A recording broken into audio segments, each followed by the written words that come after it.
Hi, hello, how are you? Thanks for stopping by. Today we're going to talk to some real people about some real things, living real lives, doing real stuff.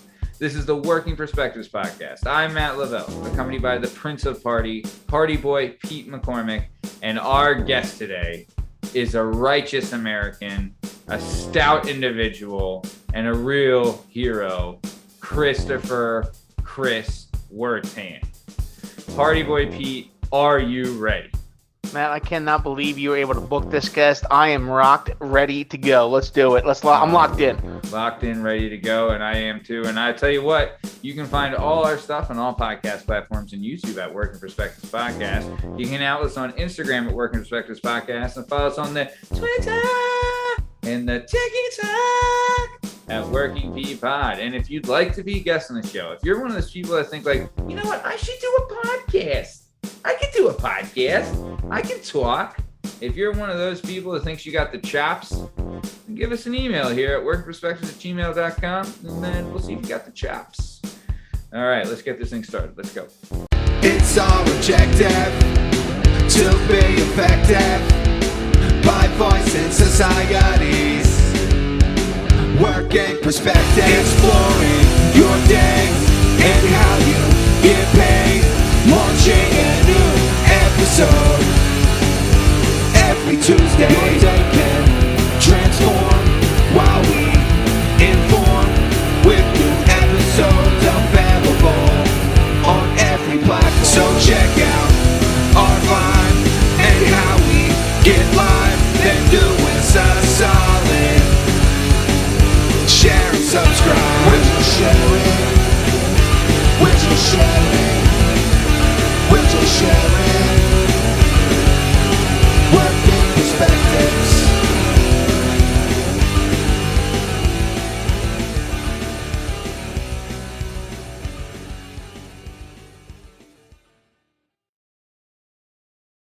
All right. Party boy. We got some business to discuss. So, All right. up and coming is the live event that's going to rock the world. The day that'll change everything for everybody. October 2nd, 2021 is when I will defeat the bastard jerk beard Tom Lavelle in Mario Kart and win the rights back to our show, Pete. We have birthed and raised and kept this child at our bosom, and everything that needs to be done to make sure that Matt, this child is, good. Yeah. October 2nd is a day of comeuppance. That's what it is. It is a day of comeuppance for Jerkbeard. He will rue the day he ever decided to fuck with the Working Perspectives Podcast and say that it was his own when it wasn't. True that, son. True that. I can't wait until that happens. I mean, for people that don't know, what happened is that we were doing this award-winning podcast, and out of nowhere, some jerkbeard comes in, buys the rights to the show out from underneath me, and then he says that, oh, you want the rights back to your show? All you gotta do is beat me in a game of Mario Kart on October 2nd at Graham's Pub, land with free home of the brave. And I said, you know what? I'll do that. So be ready to see invites and posters and videos and everything coming up. It's going to be coming soon. We're getting ready to really blast this mother out and turn the house. And it's going to be, it's going to be the showcase of the immortals. If I could say anything, anything like that. What do you think, Pete? Matt, all I know is he's going to show up there wearing a hat. He's not going to be showing the luscious locks like you are right now every day that you do on the Working Perspectives Podcast. Yeah, I'll be real jealous of him when he can do this.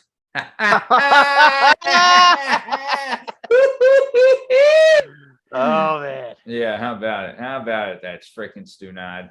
So either way, guest today. I'll tell you what. There's some people that you meet on the long road of life and you're like, but then there's some people that you meet and you're like, this fucking guy. I'll tell you what, this fucking guy we have on the show today, Christopher Wertan, he's a total legend. All right. Let me tell you. He has what I like to call pizzazz. Oh, he's chock full of pizzazz, moxie, Mahomes, he's got every kind of, gimmick in the book. You know what I mean? He invented cool, right? Oh, yeah. Cool wasn't a thing before Chris Wertan, the Cool Whip actually has to pay him royalties for the name. Yeah. Cool Whip. Yeah. So I'll tell you a quick story. One time we're hanging out at my mom's old house, right? And I believe Pete, you might have even been there. But we're, you know how like we would hang out and we would party and do our thing and just chill, and we were a bunch of teenagers being badasses. So we're hanging out on like the back porch of my mom's house, and Chris is there with whatever dime piece he was sporting at the time, because that's just what he does. Yeah, it always depends on what day of the week which one he wanted to drag out. Yeah, how about it, right? Anyway, we're all there hanging out, and then all of a sudden Chris says, "I'm leaving." No, nothing else. Says, "I'm leaving." Lights up a smoke, walks over to a car. In the car was another friend of his and friend of the show and husband to former guest of the show, Carly Myers. The guy in the car was Brian Myers, right? And he's in there doing his thing. Chris walks up to the car. All the windows are up, right? He walks up to the car, smacks the top of the car, right? The roof of the car. And this is just like a regular four-door sedan, maybe like a Camry or an Acura, something along those lines. Something you've seen on streets hundreds of thousands of times. Yeah. He smacks the top of the car while he's walking by. He walks by the car, takes a puff of his smoke, flicks it, right? Walks back to the car without even looking, and then jumps in the car feet first without opening the door and goes through the window.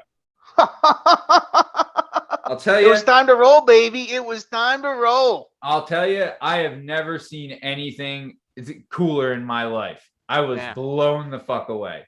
Like, just know, I attempted that later.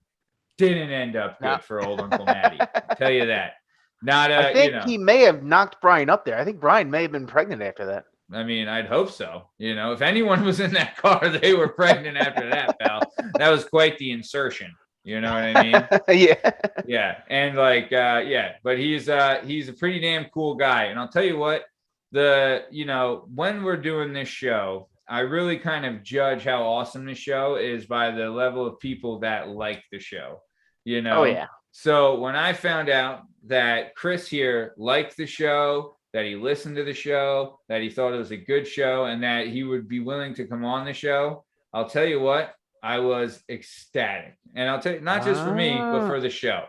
Because if guys like this like the show, then we're doing something right here. We don't know what we're doing right, but we're doing something right. Something's being done, and it's not being done wrong. So therefore, it must be right.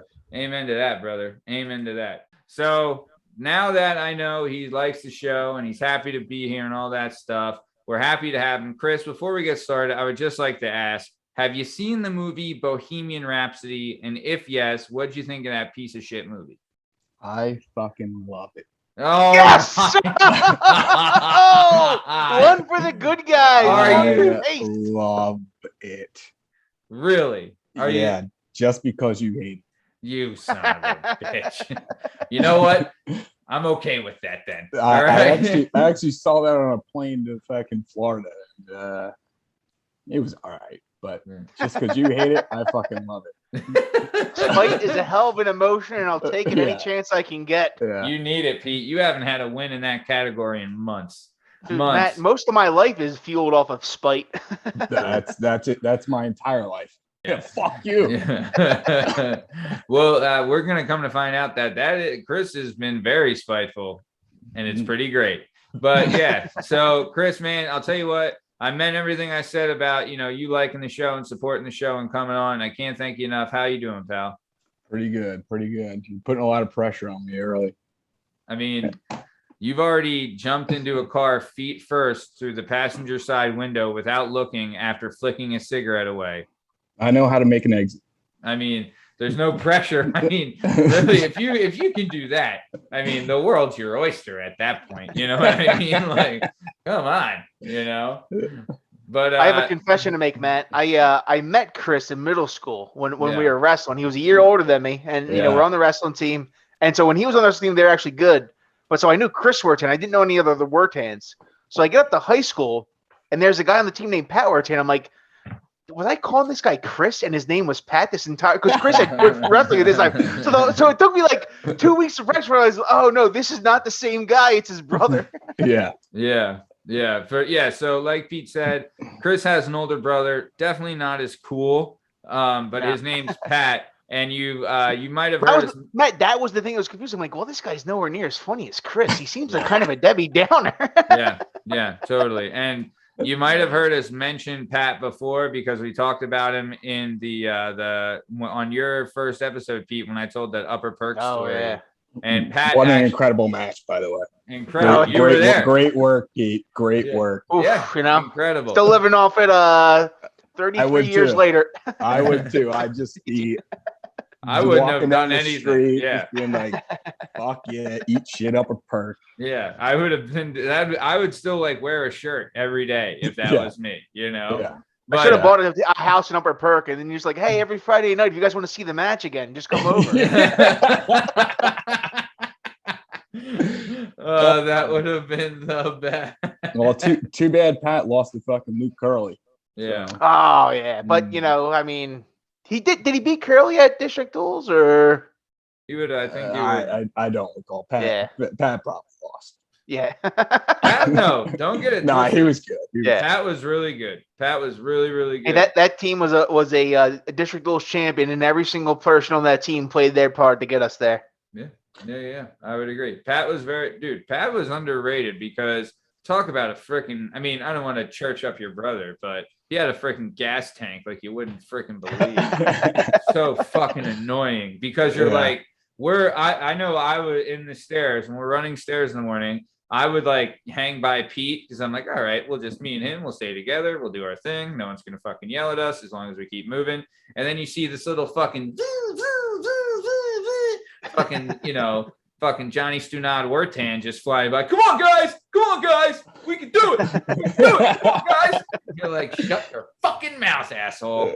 Yeah. Well, I mean, he played soccer too, so that's a lot of endurance there too. Well, he's not the only one. We got some soccer players here. So let's talk. All right. So let's get into it because we got a lot of shit we want to talk about. Because I'll tell you what, if me and Chris go off on a tangent, it's going to be a while before we get back because we can go down a dark road pretty quickly. All right. So am I supposed to be like reining you guys in now? Like if I see it get a little too much bird walking, or should I just let it go? Just let it flow. Let's let it ride. Let's see where it goes. Let's let it ride. Yeah. Fuck it. Let's go. I got all the time in the world. So same. So all right. So we'll start with this. Chris here was born in Holy Redeemer Hospital, which Pete, is that in Abington? Would you know? Yes, it's not too far from Northeast Philly. Yeah. And then he grew up in Montgomeryville, which is the pride and joy of the North Penn territories. Creme de la creme, baby. The creme de la creme. I'm house shopping myself, and I'll tell you what, not really looking in Lansdale, but would love a house in Montgomeryville. Yeah, well, trash bags in Lansdale can stay in fucking Lansdale. real nice, Chris. Real nice. Wow, I'm just letting you know. It's okay. They wouldn't be able to afford Montgomeryville anyway. So, but they can go to Lansdale if they want to train at Carly Myers Gym. Former guest of the show has a great business going on. Yes. Carly Myers LLC. Yeah. If you trash bags in Lansdale want to get some personal training and go to Carly Myers Personal Fitness, it's on Main Street. So if you want to stop being a trash bag, that's how you do it. Yeah. Is she getting royalties for that? I mean, she's I put her through enough. So we can shout out her business. Poor thing. So either way, you as far as Chris here, went to public school K through 12, did some Kutztown, did some Montco, did some Temple, did some Penn State, did all of that with some school. We'll get more in detail into that later, but I want to start out with some sports. So Chris here is part of an elite group of athletes known as soccer players. And old Uncle Matty will tell you this, that I was very jealous of the travel team soccer players because I tried out every year and I got cut every year. Never made the travel team. I made my school team, which was the Catholic school team, our team was really good.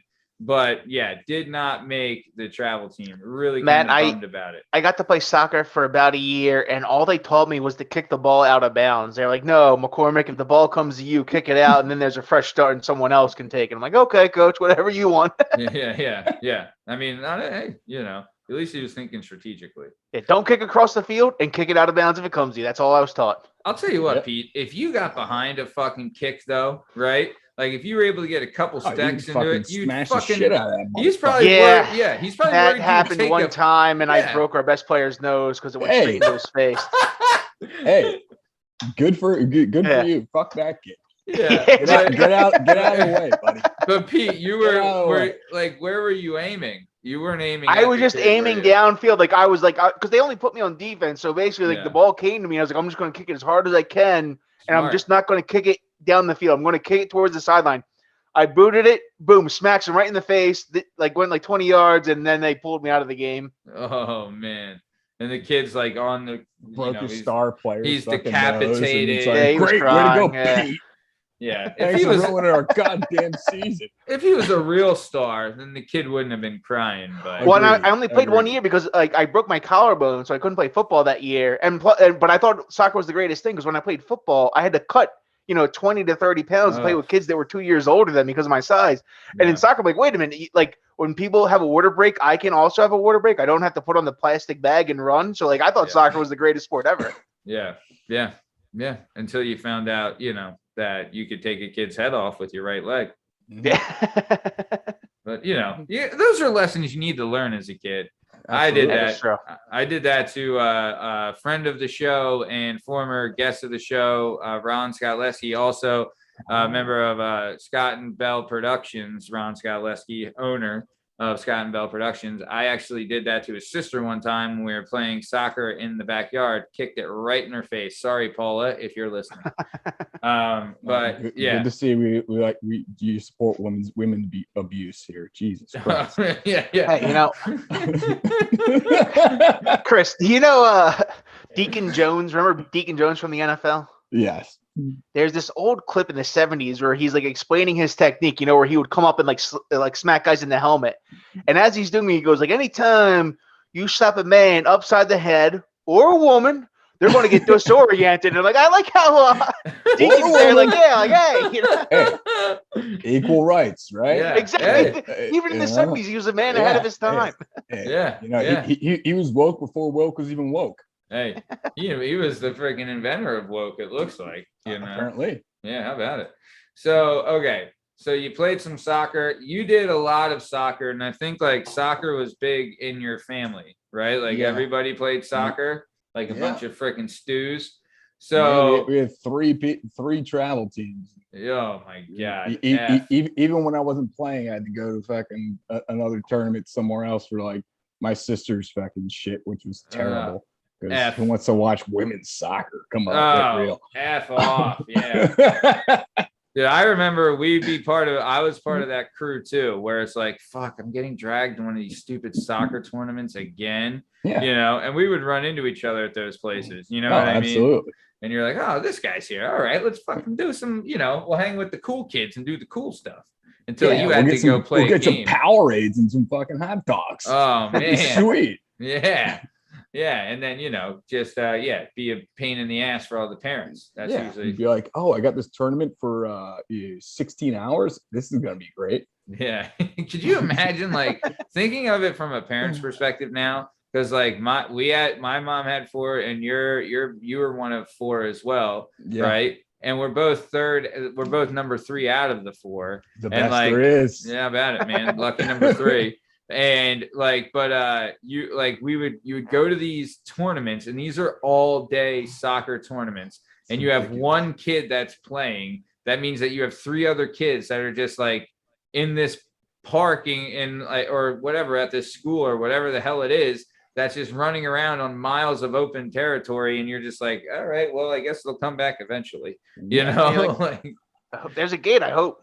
Yeah, just hope they don't get in trouble or the police don't come. Yeah. Well, and then when you were the kid that had to play, though, how jealous of you watching the other kids on the playground? Like, oh, like after like the first like half of the game, you're like, motherfucker, like. I mean, especially because I was on the B team, so like, we didn't really give a fuck. We were just a bunch of bruisers out there. We were just trying to fucking, we were just trying to get out there and do what the hell we had to do, and beat the hell out of the other team. Yeah, that's all that really mattered. Couple Bash Brothers going on there, Yeah, that's the way to do it. You know what I mean? Yeah. I bet your coach freaking loved his job. He's like, all right, let's send out the heavy hitters and fucking let them have it. You know what I mean? He probably didn't like me too much because I got fucking like the most red cards in the goddamn league for cursing out goddamn every single ref or just playing real fucking dirty because I had a real bad temper back when I was a kid. That's what I always love about soccer is this whole card system where like, oh, you misbehaved. Here's a card. Like you should know what that is. I'm like colorblind. I'm sitting there like, I have no idea what the hell's going on. Right? You're like, why are you showing me a gray card, asshole? Man, fuck you, buddy. All right, take your gray card and go yourself. Yeah, and they're like, sir, you're out of the game. What? Yeah. I remember the first soccer game I was at, somebody on the team, like we're little and somebody, kicks a line drive and someone jumped up and like grabbed it. And my dad jumps up and like pumps us. He's like, yeah, that's right. And like the guy pulls out the yellow card and my dad's like, what's going on? That's the best play I've seen all game. And like, they're like, yeah, sir, you cannot use your hands. He is not the goalie. Yeah. You'd be like, what? Yeah. You're like, finally somebody using their hands. I don't understand. Yeah, what kind of bullshit sport is this? Yeah. The one thing I will say this, the one thing I think why soccer has definitely gotten bigger in America, but it's huge now. Yeah, but it's still not even close to like the big three. Not even close to the big four, I would say. I think it's definitely bigger than hockey now. I think it's not even close. Yeah. Yo, by the way, fuck hockey. Shit sucks. Shit sucks. All right. Yeah. Where's our fucking ice here, huh? Yeah. Like it's not like we can walk out in the alley and fucking slap around the puck. You know what I mean? A bunch of fucking nerds who can only stay on the ice for 40 seconds. Grow up. Yeah, like, hey, we suck at real sports, so we'll just freeze the ground and see what we do there. Like, we're talking about Canadians here. Like, get That's real. true. Like, are they even people? Who knows? No one's ever proved that they are to me. Yeah. So. Yeah. Third world country, as far as I'm concerned, they just subsist off of extracting natural resources, like a banana republic. Exactly. They all live in fucking Toronto. That's basically it. Yeah. That's true. Yeah. I've seen Canadian bacon. They're just like lining up across our border, waiting to invade. Yeah, sweet ham, bro. Nice syrup, you freaking douche. They tried to like lull us in with like Pamela Anderson and Jim Carrey back in the day. They got close with post-pubescent Pete barely survived. Yeah. You and all of us, pal. You and all of us. It's a freaking nerd world country. You know what I mean? So, okay. So I want to bring this up, though. So like we said, you're one of four, right? And you would do soccer and track and some other things. But you have a brother that we spoke of, Pat. Pat is a nut. But Pat would do something called the local Olympics. Is that right? In your neighborhood? So could you give us an idea what's going on in Chinatown? So we're probably like 8 or 9. Pat would put together these pamphlets of the events. He would print them all out on our dot matrix printer, on our good old Packer Bell.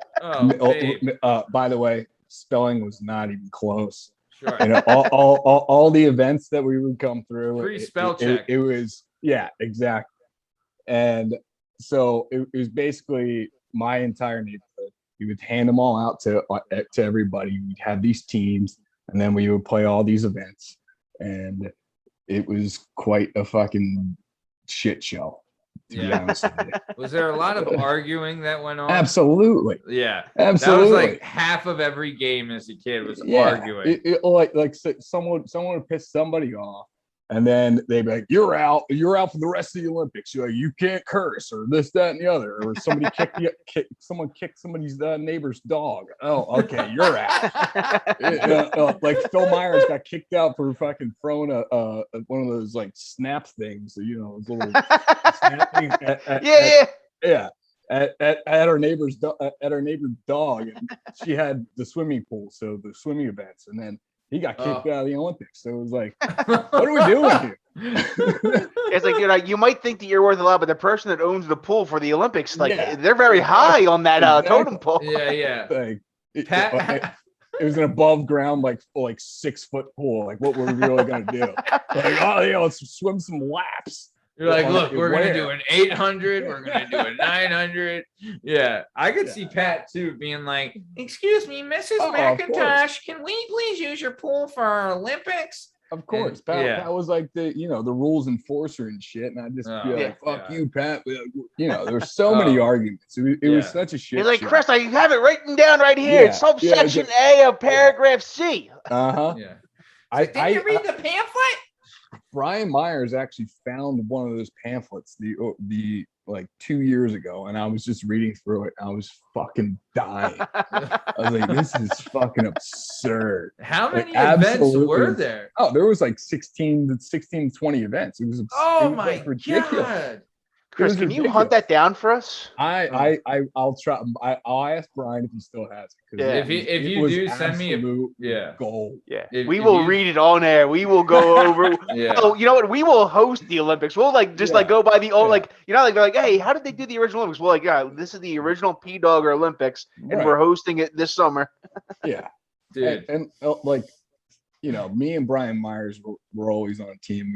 We would make our own fucking country because we were fucking retarded. This is retarded. Our country was butt stinky, so it was like, it was like Ireland versus butt stinky.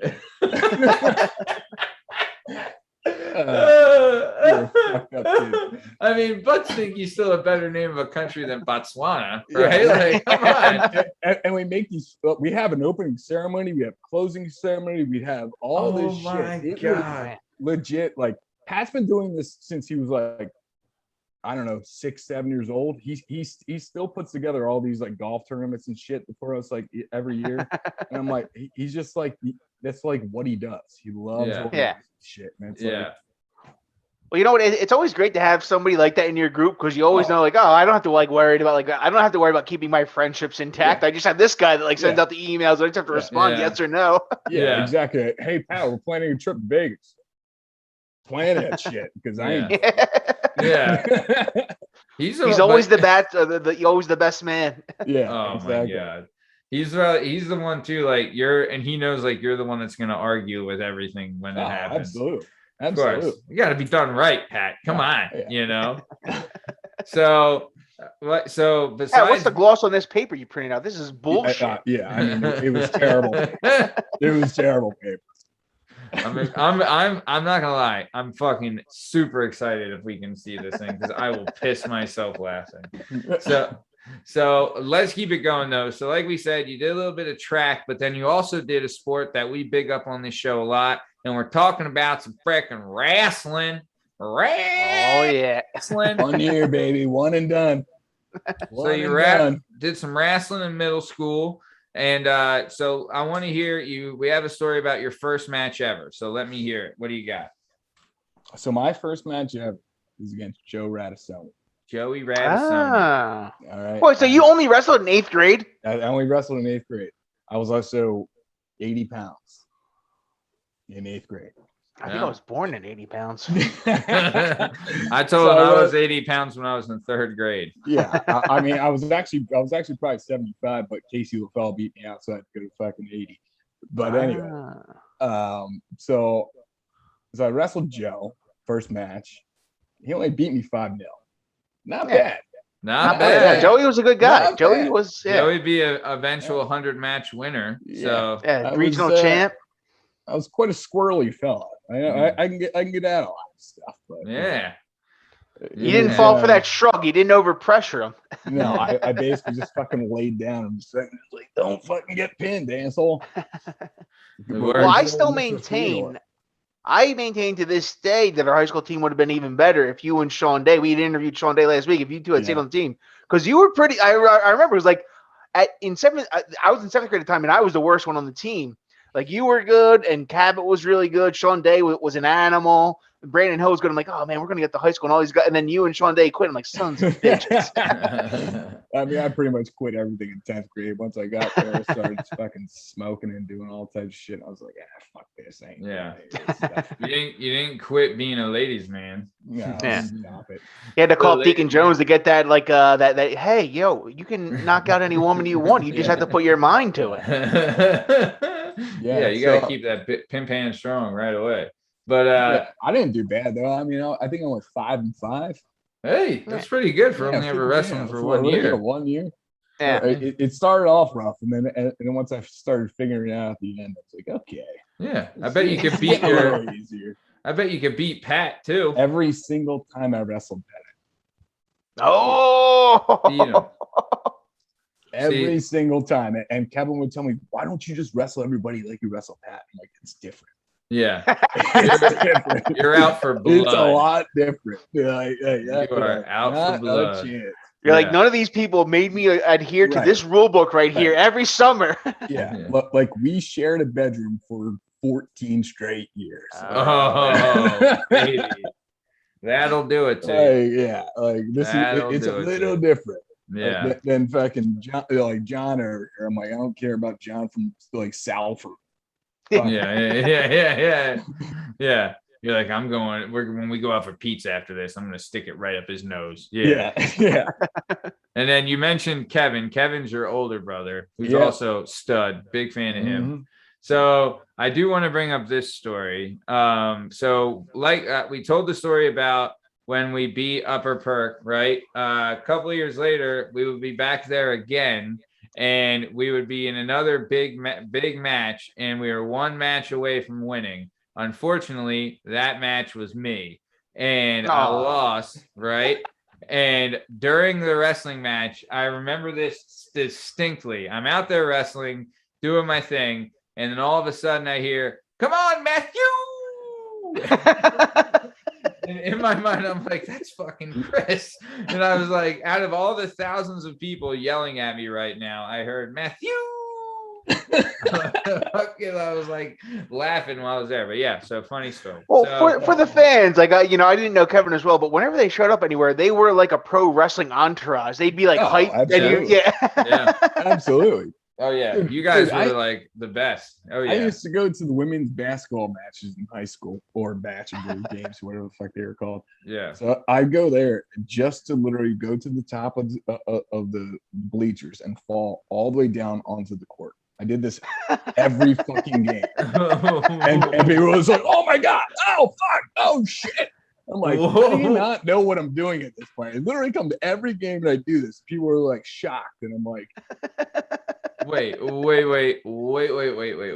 You would go to the very top all the way of the to bleachers? the top and just literally throw my body all the way down and just start rolling, hit every step until I landed on the court. What the fuck? Didn't that hurt? Yeah, sure, whatever. Who cares? Oh, It was all for the fucking, the glory. Yeah, exactly. Yeah, he knew what he was doing. He had to get the fans riled up. You know what I mean? Like, let's go, maidens. Yeah, the maidens needed the hype. Let's get them going. Yeah, I'll tell you this: every girl on the away team basketball, every girl from who was on the visiting team, will probably forever tell the story of do you remember when we were at North Penn and this fucking guy fell down the bleachers? And then every girl that was on our basketball team was like, dude, how many times did this guy fall down the fucking bleachers? Yeah, the guy that ruined every single game for us. Yeah. The guy that made it so it was impossible to make a foul shot because we're the one that kept chanting the ref beats his wife. Yeah.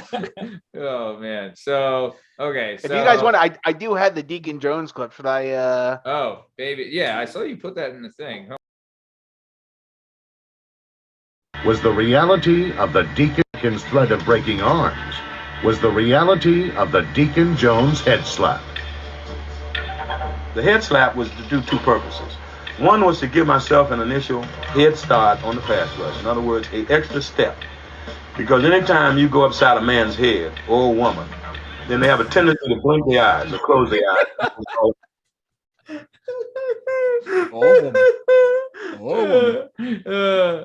All right. Anytime you go upside a man's head or a woman. Yeah, or a woman. They blink their eyes. I fucking love that. That's so great. I mean, I would. I mean, oh God, I'd be afraid to hit my wife because she'd fucking stab me. Yeah, most people would be mad. Yeah, and we're not even married to Eastern Europeans like you. How about it? How about it? You'd be smart to find one. They're not bad. I mean, but your wife's Italian, Pete. She'd you even if you didn't hit her, it's a 50-50 chance she's gonna chop off your kielbasa in the middle of the night. You know what I mean? That's right, Matt. That's why I lock the doors and I hide the keys on the top shelf because she's a little bit shorter than me. That way, there's no way. Smart. There you go. Smart move. Hedging your bets there. Mm-hmm. So I want to bring this up too. So you did some basketball. You kind of played something, you were doing everything. But another big thing, and this is something that we all did as kids, is you played a little something called N64, aka Nintendo 64. And I'll tell you this, and this is something that I think every neighborhood had. Every neighborhood had a kid that was like, this kid's the gamer of the world. Like, this kid's the best gamer ever in our neighborhood. Yeah, that ruined everything for you. Yeah. Or like if you got to a level you couldn't beat. Yeah, like, here you go. Called him. Yeah. Yeah. You're like, man, I'm on like fucking level 7 of the fucking Mario Brothers. I cannot get past the air world. Yeah. And he'd come over and he'd knock it out. But then if you played fucking like Gold, but then it's like, no, but don't go for just that level. And then he's like, no, I think I want to. He's like, hold on. You, just stand back. I got this. So we get to the P wing. Yeah, it's like, I'll play when you die. Doesn't die, beats the game. So great. All right, well, that was fun. Yeah. But so Chris here, did you have a neighborhood gamer legend? Yep. Good old Stevie Wavell. Phil Myers, to be honest. He was a fucking beast as well. Yeah. Steve was fucking unbelievable. Yeah. Goldeneye was like you didn't want to fucking play with him. Dude, yeah. We had a kid. He was the worst. Yeah, we had a kid in our neighborhood, Jay DeCola. Jay DeCola was the gaming king of the Cuyahoga. He was like the best gamer that's ever lived. Even before, I think they did like where you could play like Xbox Live and stuff. I think he was going to like national gaming competitions and things like that. Like good old LAN tournaments. Oh, yeah. He was legit, and it was great because Asshole was like one of those GoldenEye dickheads where you couldn't play with him. And he play job like an asshole. Oh, he's the worst. But you probably got he had some sleepovers at your house. I'm sure you saw it. But yeah, so fucking he would Asshole would be the worst to play with, but then Jay DeCole would come by and fucking clean his clock. Yeah, you're like, Tommy, I'm gonna bring over my ringer to beat you. I'm so sick of you winning. I can't beat you. Yeah, I'm gonna bring over the guy who's the best. You're not the best. Yeah, that's pretty much what it was. John's like, whatever. But you do have a story that involves Asshole. I do. And some N64. Would you care to share? I do. It was I really don't know why your brother was over my house, but it was like New Year's Eve. It must have been loser day. Yeah. it wasn't New Year's Eve, it was Christmas Eve. Yeah, you must have been giving out free haircuts. And his family didn't want him around, so he had to go visit your family. True. I had to fuck over to Workman's house. It's like, all right. Well, yeah, I don't know how much better that is. But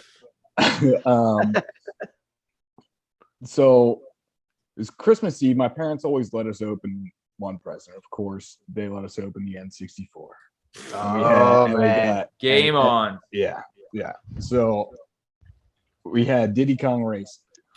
And we sat up all night and played that pretty much the entire night. And we got to the goddamn octopus. That fucking octopus. It's just you literally had to hit every blue balloon if you recall the game. Yeah. I do, obviously. Yeah. But you literally had to hit every fucking blue balloon. And we couldn't fucking do it. And I'm not gonna call him myself. I'm gonna call my boy Tommy.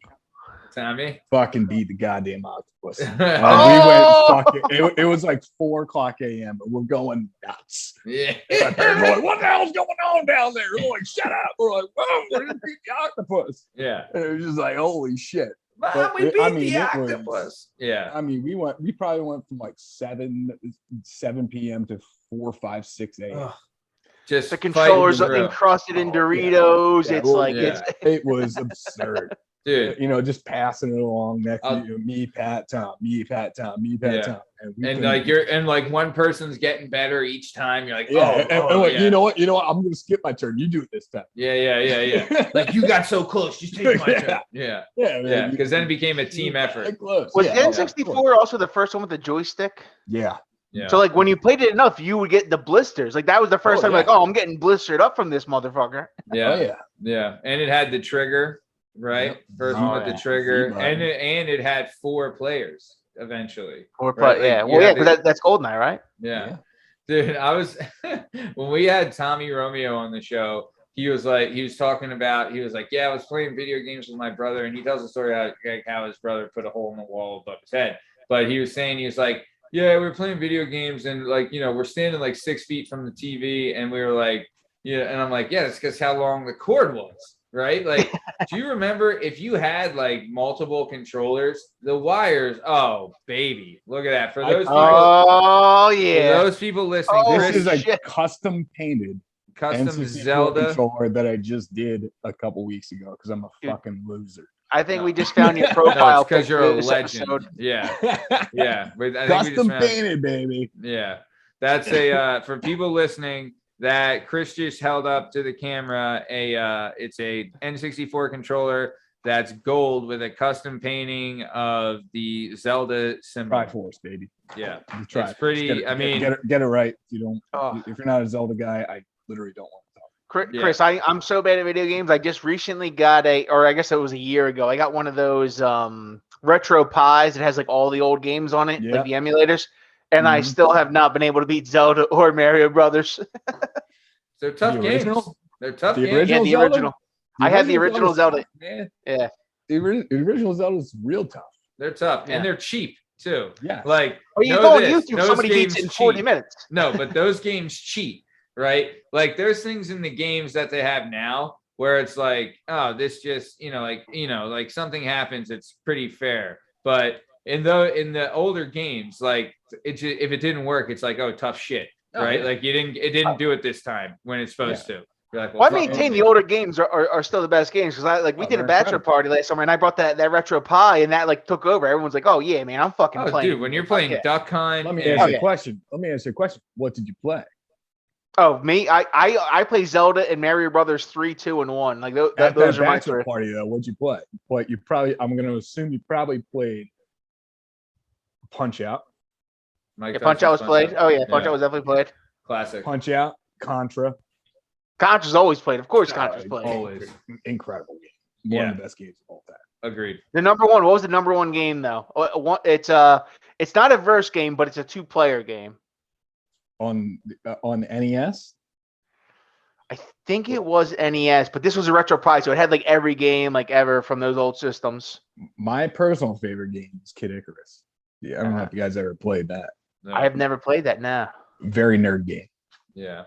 Double Dragon 2. Double Dragon is fucking incredible. I forgot about Dragon. Chris, I used to live in Fishtown, and we have a bar there called Barcade, which is like it has like and Double Dragon always had the line. You always had to get up and I lived 1 block from there. So my thing was we had half day Fridays during the summer for work.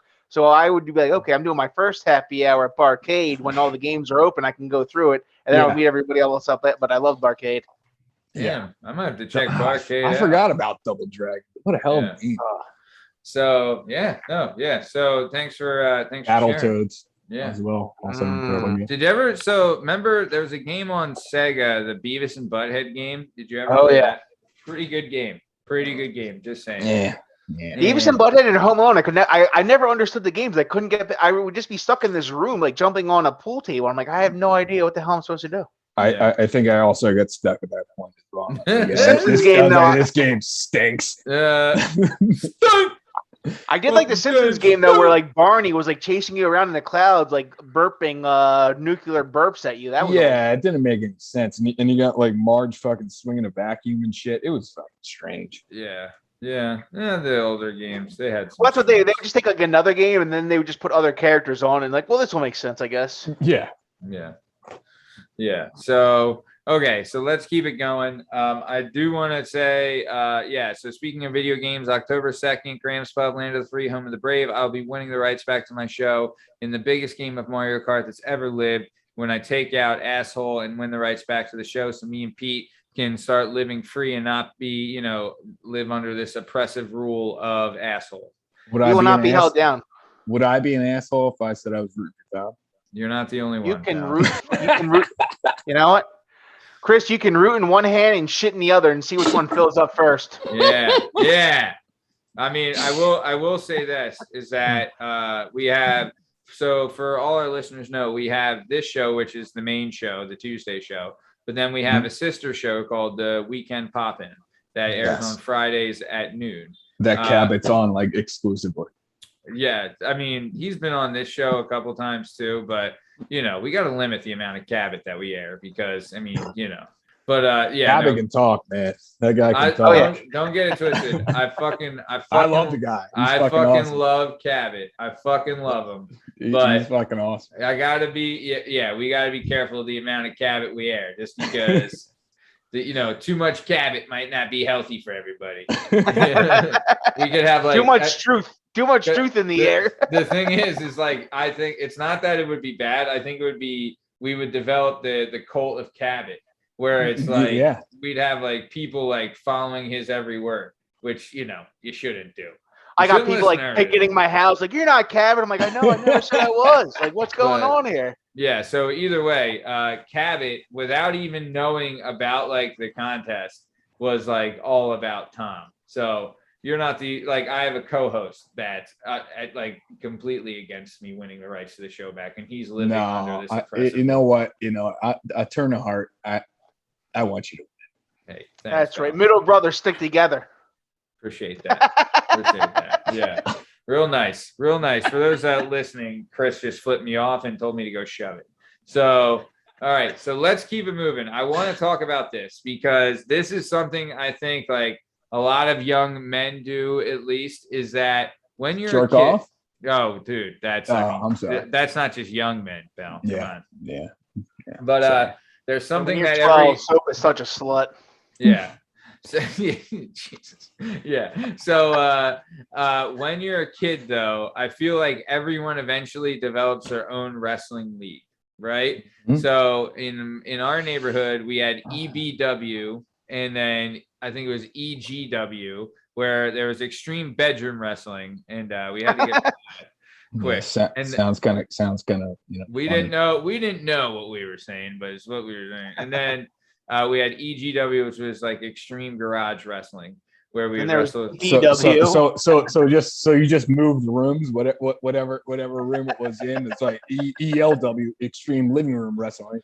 Do you really want to compare names to wrestling leagues, Chris? Because I know the name of. Hey, it's incredible. It's an incredible league. Okay, so I'll tell you what, the league is incredible, but the creative in this league was fucking awesome. So I want to talk about this, right? Oh God, I'm so excited. So Chris here and his neighborhood, who would host the Olympics and all that stuff, they also had the wrestling league called the TWL, right? TWL. Yeah. And the TWL stood for the Wrestling League. I mean, you can't get. I mean, that is to the point. I'll tell you what. They know exactly what it is. There's no lying. Wrestling League. Yeah. They're not hiding anything, but one of the best things about the TWL is that, can you say the TWL? Would it be the TWL or just no? TWL? It's just TWL. Don't say D, because then it's the TWL. Yeah. So one of the best things about TWL. It's not Ohio State. Right. Yeah. So one of the best things though is that there was a faction in TWL called the Hoagie Boys. Yeah, right. It's my tag team trio, really. Yeah, and who was a part of? Can you give us their wrestler names if you remember? Part of the Hoagie Boys. The Deedle is Myers. The Deedle. Which came from, I don't know if you guys know the movie Meet the Deedles. It was a very shitty 90s movie. I never even heard of this. Meet the Deedles? Meet the Deedles, a very shitty 90s movie. Yeah, Google check it and out. We'll share this. Not very good. Yeah, Pete, Google it and we'll share it on the screen so we can. So Meet the Deedles. So you had a tag team named after a movie called Meet the Deedles. So there was literally the tag team really had nothing to do. I mean, just the Hoagie Boys. We literally just fucking. Dude, it's got Paul Walker in it. Yeah. And Dennis Hopper. What? Yeah, it's quality. What? It's quality. I might have to pull. Holy shit, man! I got to show you just the poster of this thing is like beautiful. Oh it's my beautiful. God. It's beautiful, baby. Oh, I think I remember this coming out. I never saw it though. Meet the Deedles. This is the Deedles. Jesus Christ. Wait, Young is that Paul Walker, baby? Is that Nina Dobrev? The young Nina Dobrev in this? No. You're asking the wrong guy. No. Yeah. Movie well, we got the Deedles. Yeah, so we got the Deedles. So Brian Myers was the Deedle. Okay. And then I was fucking Lou Finesse, which is just a made up fucking name. Lou Finesse. Yeah, classic Lou Finesse. Incredible. Beautiful. Great name. And then our secret weapon, the submarine sandwich. Steve Wable. The submarine sandwich. Basically how so Steve couldn't come up with a name. So he's like, I'll be the submarine sandwich. And we're like, all right. So we're making the Hoagie Boys. So love it. We were the Hoagie Boys, like it was the NWO basically of the TWO. Yeah. Where we basically just dominated the shit out of the league. Yeah. Because it's not a federation, it's a league. The HWO. That's right. Yeah. The Hoagie World Order. And the Hoagie World Order, it came with some oil and mail. But and to be honest with you, we actually didn't even dominate the league because me and Brian invented the league. We were also the commentators. Right. You're booking. You were the Jerry Lawler. You were the JR. We did it all, and we wanted to keep people in the league. So we just let other people win some matches, get the U.S. title, cardboard belts, obviously. Sure. We let Brian. Actually, I think Brian held the world heavyweight title for quite a bit, which is absurd. But the tag team title went to the Indian duo, which was what the hell? Me Hair was Indian Tire. That was his name, Indian Tire. Yeah. What ethnicity are you? What are you holding in your hand right now? Indian Tire. There we go, baby. He would literally just come with a bike tire, just over his head like this, and that. It's like Frank Reynolds and Always Sunny. Like, I'm the trash man. What was Jagar? Fuck. God damn it! I forget his Indian bike frame. Yeah, like the Indian handlebars. It was also, so I mean, this thing went on for way too long. Yeah, to be honest with you. Yeah, we to the point where we were in Latin class, right? Like me, Myers, Steve, blah blah blah blah. So like we would film Mr. Sokolowski's Latin class? Mr. Sokolowski's Latin class. And we would film our pay-per-view events, which we sold tickets to that no one, you'd actually sell them to people in middle school. No one would ever show up because we actually didn't sell the tickets. We just took their money. But smart. But so we would film this and we'd show it. We would tell Mr. Sokolowski we got some Greco-Roman wrestling, that we want to show to the class. It's a class project, and we would just put this. We would just he loved it, by the way. He was like, okay. He was like, yeah, put it on. He was the man. He thought it was like, I'm not going to teach fucking Latin to these kids. They don't give a shit. Fucking show me these morons. We didn't give a shit, whatever. Whatsoever. And like we would just put this on and be like, this is our project, and he'd be like, oh, okay, and like. He was like, is there anything bad on here? We're like, no. No. Yeah. No. And like the first scene is like Phil Myers walking down my stairs, and it was like a prize from the St. Stan's Fair. It was just like a bat. Yeah, like yeah. a blow up bat, and Yeah. he's got it down his fucking down his pants, just hanging like a big ass dick, just hanging. And he's walking down the stairs, and he's like, "Not for the big and hairy." And I was like, "Holy shit!" So and it was like, First scene. Is there anything made of this? Nope. Right away. And he's like, "Oh, we're like, oh, other than that, no." And Wait. What's the deal with not for the big and hairy? It was actually like I think it was a Haagen-Dazs commercial like back in the 90s where it was like I think it was the Abominable Snowman or something, and he was like eating the thing. He's like, "Not for the big and hairy," and we thought that was hilarious. So Phil just came down with a fucking dick and was like, "Not for the big and hairy." Right off the bat. If I was a teacher, I would be like, these kids are fucking gold. No, those kids are why you want to become a teacher, because well, that's just fucking entertainment for days. Sokolowski loved it. He was pissing himself laughing. Yeah. So he showed that video to Carolyn Wable and Jeff Myers. I don't know if I can use their names or whatever, but which were like 4 years younger than us. 5 years younger than us, but like 5 years later, like, "Oh, by the way, he's showing it to every class." Yeah, like, "Oh, Myers and Wable in this class." Like, whoop, here you go. He's like, "Not for the big and hairy." He's like, "You want to watch some Greco-Roman wrestling?" You're like, "Nah, it's just PWL." Yeah. But he ran me to the bachelor party. He's like, "Look, guys, we're just going to watch a movie today." Like, well, what can we watch in Latin class? He's like, "Well, I got this old wrestling tape." I have this old wrestling tape. It's a vintage. That is the best. What do you remember anything else that was on it? On that video? Yeah. I recall Brian Myers versus Phil Myers. This is for the championship. This is for the championship. I mean, when you're booking the territory, you can't book yourself on top, because then guys aren't going to want to come to your territory. I get it. So you have to book someone else on top, which sucks. So this is actually a one shoe match.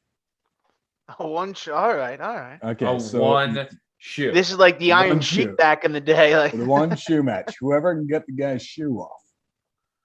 So you only want, to get the one shoe off wins the match. See, I like this. That's fucking genius, though. Yeah, exactly. That is genius, because you had an incentive. You had a whole reason. Then you developed a strategy like we had plenty. I mean, the psychology behind that match. Yeah, some people come in ready to pin, some people getting ready to toss, but like, who's ready to get the fucking shoe? That's right, the one shoe match. And then Brian Myers, for whatever reason, just started running to because I had the MMR churches in my backyard. Yeah. So he just starts running towards the church. And my buddy who was doing the commentating at the time, and he's just like, looks like he's running for a quick prayer. Literally. I mean, it doesn't do it justice, but like, what a lie. Just the visual and hearing him say that, I was like, it just made me fucking saying that in like a prepubescent, like, looks like he's running for a quick prayer, guys. And like nobody knew what was going to go on, and he just said that right off the cuff, and it was that's quick as shit. Yeah, that genius. is. I was like, that is fucking genius. Yeah, I was like, fucking A. But yeah, so and I think what was the pay-per-view? I think it was I think it was Chase the Turkey. It was a Thanksgiving event. This Friday at the Wertan Stadium, Chase the Turkey. Yeah. We see if you can catch it between the Myers prayers. Services at 11 and 12. It was crazy, man. Like we had what was our Monday night program? I think it was Monday Night Heat or some bullshit. Thursday night. Shit. You're talking about your program. Like our program. TWL our did. program. Yeah. We also had a Sunday program called Sunday Morning Brad. No reason why we just thought Brad was a funny name. So it's just like Sunday morning Brad. I fucking love that. But I love too that like, what was the name of the pay-per-view? Chase the Turkey. Chase the Turkey. So I love that, like at Heat and at Brad, right? There's some, one of the Hoagie boys is saying, I'm gonna see you at Chase the Turkey. Chase the Turkey. And I'm stealing that shoe. You son of a You better come with 5 shoes and I'm taking it. You better have socks on because you will be shoeless. Yeah. Oh man. Summer Hummer was, I think, another one of our pay-per-views. Oh boy. Definitely winter. Oh, okay. Winter Splinter, Summer Hummer, and Thanksgiving special Chase the Turkey. Chase the Turkey. Oh, you hit all the big, like you have the big 3 there. Who's the biggest influence pro wrestling wise? Was it WWE or WWF back in the day, WCW, ECW, or like where did the juices come from? I mean, honestly, we're in the Northeast, Yeah. I used to swap like I would tape Nitro and watch Raw, and then afterwards I would watch Nitro right after Raw. I would be up till like 1 a.m. I don't know how the hell my parents let me do this, but I was like in 8th, 9th grade. Yeah, and I would literally like tape. But it was the best. Watch Raw. The best. It was so good. It was the best, dude. That was. Imagine this, right? Like you saw the Last Dance documentary, right? Michael Jordan. Yeah. There's an episode there where Dennis Rodman leaves the NBA finals. Yeah, they go to do a spot, and like that's how big their numbers were. And with Karl Malone also did that shit. Yeah. But then, it was fucking crazy. See, I got into the ECW. Like my cousin was real. We just didn't have it. Would come in real shitty. No. Yeah, that's the thing. I didn't even know about it until my cousin. I had an older cousin who was into it, and I'm like 14. He takes me. He takes me to the show, and I'd never been to like an actual pro wrestling show, so I'm just used to the WWE. And I go there, and everyone's like going through barbed wire and tacks. And so yelling, "Show your tits!" like a million times. Your parents let you go to that shit? They didn't know what it was. They thought it was WWF. They're like, he's going to see Hulk Hogan. They had no idea. They didn't know idea it was the Sandman just like pounding. Yeah, it's like it's it's Sabu and Taz and Tommy Dreamer and So Chris, I go to the I go to the show, right? Like the show starts off, and like I just noticed this big like 500-pound guy in the audience, right? And the show's going on, and nothing's happening. The 500-pound guy is like sitting on this folding chair, and all of a sudden the folding chair just gives out, right? There's a few laughs around them. I notice it. A couple people notice it, but whatever happens, the staff brings him a new chair. It goes on. Again, the chair breaks, and more people notice. This time, there's a small applause, and they bring him another chair. The third time the chair collapses under his weight, everyone's paying attention, and it's at a fever pitch. Like everyone's just watching this fat man like collapse the chairs. This time, the staff gives him 2 chairs, 1 for each cheek. Sure. Everybody has one eye on the matches and one eye on the fat man. The place is at a fever pitch. And it wasn't even because Taz was going against Taboo. The 2 chairs last a while, but eventually they give in, and the fat man goes crashing down again. The entire place just erupts into fucking jubilation, chanting, "Fat man, fat man." He gets up, throws his hands in the air, and just pours on the applause. And the whole time I'm sitting there 14, I'm like, was this a work? Like, did they just put this guy in the audience to get everyone I wouldn't put it past Heyman. I wouldn't put it past him. I wouldn't put it past him. Oh, was Paul Heyman? He was ECW? Yeah. Yeah. Paul Dude. I didn't know. ECW, yeah. He invented, dude, it was his baby. I'll tell you this. Oh, yeah. There used to be a video on YouTube that you could watch. It was because Sandman went to WCW for a little bit and then came back to ECW. So this was the video. It was Tommy Dreamer getting beat up, right? And then the lights go out and it's completely black. Then they pan to the back of the ECW arena, and standing on top of a bunch of crates and shit is the light turns on, and then all you hear is bow and now and now and bow and now and now and bow and now and now and bow and the whole crowd starts singing Enter Sandman. Bro, I have never the pop that Sandman got was, dude. I'll tell you this. I fucking loved Sandman. Was one of like my favorites ever. Fucking loved Sandman. Yeah. Because that was a guy. He's rocking Zubaz pants. Oh yeah, like they're a fucking incredible. white Budweiser shirt, and he had dude. It was Sandman. like so low budget, but it was fucking so incredible. Dude, think of like the stars so that came out of there. beautiful. Oh yeah. I mean, you even had like Raven. Fucking. Yeah. To be honest with you, do you remember Bam Bam was in it? Dude, I met Bam Yeah. Bam when I was a kid. I didn't know that until afterwards. R.I.P. He's dead. So. Oh yeah. Yeah. Dude, they did like Bam Bam and Taz going through the ring, right? Yeah. Genius. Dude, even like the Dudleys, right? Like the Dudleys are fucking awesome. Dude, the actual heat that the Dudleys would get, because they would have like people legit like throwing shit in the ring, waiting for like almost causing riots, right? The Dudleys, when they 3D'd Beulah McGillicuddy, When that I is Matt, hot Matt, money, when I baby. went to the Hot show as a money. 14-year-old, the security was patting people down, and people had cheese graters. Like the security was taking cheese graters and be like, "Can I get that back after the show?" They're like, "No, man, you're not getting your cheese grater back after the Dude, show." they would let you bring shit to throw into the ring. Like, dude, do you I mean- remember New I don't think Jack? they did. That's why I think. Remember That's why I'm wondering if it was fucking work. New I Jack? think people threw shit in the ring. I don't think they were allowed. I think they just got it in. Or... Dude, when I was like, people were throwing like irons and old phones, like rotary phones. Like New Jack would use Rotary anything. phones. Dude, New Jack was fucking nuts.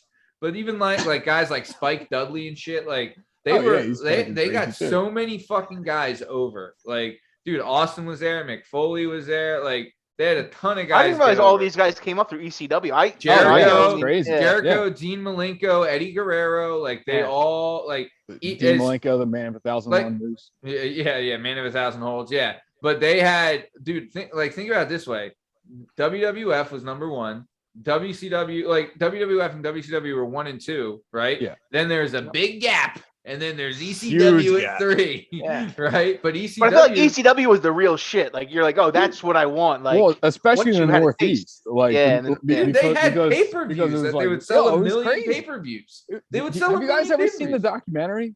Oh yeah. no. Oh, dude. I haven't. Oh, you have to. It's so good. It's fucking so incredible. good. It was so good. The documentary was so good that it spawned a final ECW pay-per-view called One Night Stand. Yeah, which One Night was Stand, it might be one, if not the best, one of the best pay-per-views of all time, right? And then the documentary was so big that like Vince McMahon decided to start a third show that was ECW.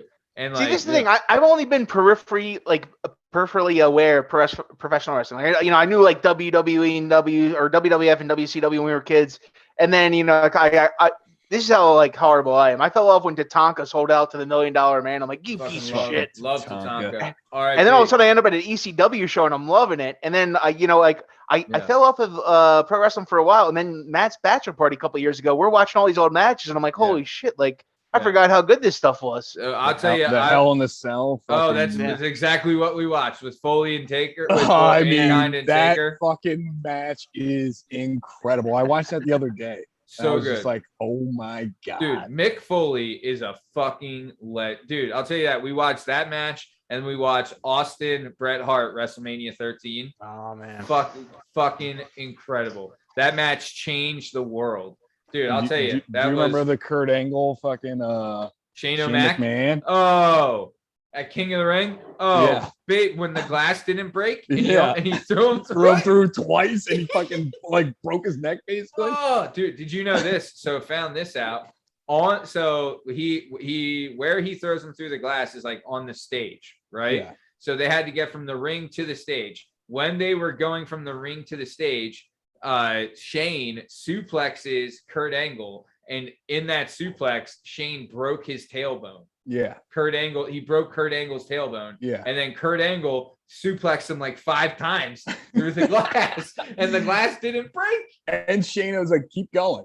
And he's like, it's like, what? Dude, Vince said he was gonna stop the match. Yeah, And Shane was yeah. like, just give us one more time. Yeah, right? one more Like- time. And threw him through and then Oh. threw him through it the other way. Yeah. That was Yes. Like insane. head first. Yeah. Yeah. Dude, I'll tell you, I'm not gonna lie, like I fell out of like WWE and that stuff for a long time, but I really do like seeing like they do a great job on like the documentaries and the history of it. Like as custodians of history of wrestling, they do a really good job. Like even like the old stuff, like they did a Bruno Sammartino documentary that was out of this fucking world. Have you watched those A&E documentaries on like the Stone Cold and fucking basically like Roddy Piper and like all like the Warrior and shit? They're actually really fucking good. On A&E, I'll have to check because they're not on like, but they're not part of WWE. They're part of A&E. Yeah, it's an A&E documentary. It's fucking awesome. I think they did one on Foley too. But yeah, dude, they did. I will, dude. The Warriors, another one too. This was fucking nuts, right? The Warriors at SummerSlam, which is the second biggest pay-per-view of the year, right? Where they're making millions of dollars in a day. Warrior is at SummerSlam and he's booked to be out as one of the main matches, right? He goes to Vince McMahon before the SummerSlam and says, look, I don't think you paid me enough. If you don't double, like give him like an extra, dude, I think he charged him like $200,000. Yeah. Like, if you don't pay me, I'm not going out there. And Vince McMahon was like, fuck it. Like, I have to pay you. Like, like you can't not go out there. Yeah. And then right after, hold him ransom. Yeah. And then right after the show, he fired him. Like, dude, that's like, and we're kids like marking out like, Warrior. Like, it's like and he's coming out shaking the ropes, you know? Yeah. And we're marking out for this guy, not knowing like he fucking held Vince McMahon for fucking ransom. But yeah, but either way, dude, I'll tell you this. I watched the like I mean, we can go on for like 16 hours. I watched the Dark Side of the Ring, the last days of Owen Hart. I watched that today. R.I.P. Imagine turnbuckle. Imagine this, right? Dying by a turnbuckle. Imagine this, right? So I've always, I think it was the rope that really did it. It was the ring, if anything, because that's where he landed. But so that I've always thought that it was a conspiracy that he was murdered, right? And that's kind of like the Dark Side of the Ring kind of like gets into that a little bit. But like, because that's what his wife Martha thinks too. But so either way, there's this guy, the referee is in the ring, right? He's in the ring, and they had like a Chicago street fight or some kind of hardcore match before, and he's like kicking debris out of the corner of the ring. Then all of a sudden, I think his name was Mike or Joe, right? And all of a sudden he hears like, "Move, Joe, move!" Right? And then 2 seconds later, bam! Owen Hart falls right next to him in the ring. So Owen Hart is plummeting from 100 feet up, plummeting to his death, and yells at the guy that he's about to land on to get out of the way. Right? What a guy. Fucking could you? What a guy. Who's a better fucking person than that guy? You know? Also, get away. Watch out for underrated wrestler. Oh, dude, in-ring technical wrestling. Oh, I mean, dude, he's one of the best. He's just as good as Brett. You know, that's the fucking move. He's incredible. Dude, he has 2 5-star matches. Guy's a fucking star. Best opening match in the history of WrestleMania 10, Brett versus Owen. Fucking go smoke a cock if you don't think that's the truth, because it fucking is. And then their match at SummerSlam with a cage match, forget about it. Fucking forget about it. Yeah, I didn't. Right, I'm gonna pull this back, Matt. Yeah, pull it back. We gotta. I think we're getting off on too much of a wrestling tangent. Yeah, we did. Okay. Wait. What do you mean now? A word from our sponsor. Are you someone who struggles picking a podcast to listen to because your time is extremely valuable? Yeah, how'd you know? Are you someone who says, damn, there's not enough hours in the day to pick just one? Mm-hmm. Wait, what the fuck? Or are you someone who's interested in a podcast where they interview a wide range of people and find out how the hell they ended up in their profession? It's like you read my mind. If I say yes too, can you help me out? Oh, shit! On an unrelated note, while we call the police, if you said yes to all those questions, then look no further and allow me to introduce you to the Working Perspectives Podcast, hosted by executive producer Matt Lavelle and accompanied by co-host Party Boy Pete McCormick. As mentioned, they interview a wide range of people and find out how in the purple nurple fuck they ended up in their No, I didn't professions, which I fucking think, run in a my red opinion, light. as someone who previously job I hopped don't from know, one man. place to I another was until I just found about to something I'm drive over good the at, destination, this is and then something all of worth a sudden investing this your random time voice in. comes up in my You car will and learn about starts jobs that talking you about never this knew existed. informative Feel the podcast. grind that I some of these said it people sounded felt before interesting, getting and to where fucking they are dipshit today. says the same And just thing. like me, it'll maybe And now help you they're find that calling the cops. motivation you're looking for to pursuing what it is you want to do. No. And also, No one they have was great following segments me. in the I'm middle of the show, middle such as fucking The Weekend desert, Pop-In. Give it a shot. We gotta And go my to two Plan B, man. favorites, We gotta Memory go to Plan Lane B. and What's Going Down in Gamertown, which Wait, is a segment you're I'm what? part of, so you should definitely You're out? look into it. No, So, you can't that fucking being do this said, to me. after Why- this why are you video, go fucking out and bailing listen out? to the Working Perspectives podcast. You can find them Because on I Apple fucked up? Podcasts, Spotify, YouTube, Well, Google what are you gonna do, Podcasts, man? TikTok, Instagram, and The Twitter. bootleg All links business, are in the the link bootleg tree, which movies? is in the Bro, description. There's a fucking And now, pandemic happening back right to the now. Once the episode. movie's in theaters, it's gonna go onto the streaming services. So, like we said, the Hoagie Boys and Damn, the I got Beatles. beautiful blue eyes. Yeah, you do. Yes, you do. It's tough not to stare into them. So, TWL had its heyday, but now we're going to get into a little job history. So, boo. you Who started, cares? you started out as a newspaper boy, and I'll tell you this. Well, Matt, we have a lot of job history to go after looking at this slab. Yeah. I got fired from a lot of jobs, my friend. It seems like somebody else was giving their bosses ultimatums. We're gonna That's talk right. about all of them. Oh yeah, he really ultimate warrior a bunch of jobs. So either way, you delivered newspapers, tough job, right? There was days where it'd be raining and you'd hit up your old man, be like, "Hey, Pops, Oh, yeah. you're like give me a spin around the neighborhood 5 a.m. before you go to work." Yeah. You know, like Were you on the bike like Paperboy? Like I was on the bike. My good old Mongoose motivator. great bike. BMX bike. did you get the 12 papers or did you have to place them in the Well, the problem was is I worked.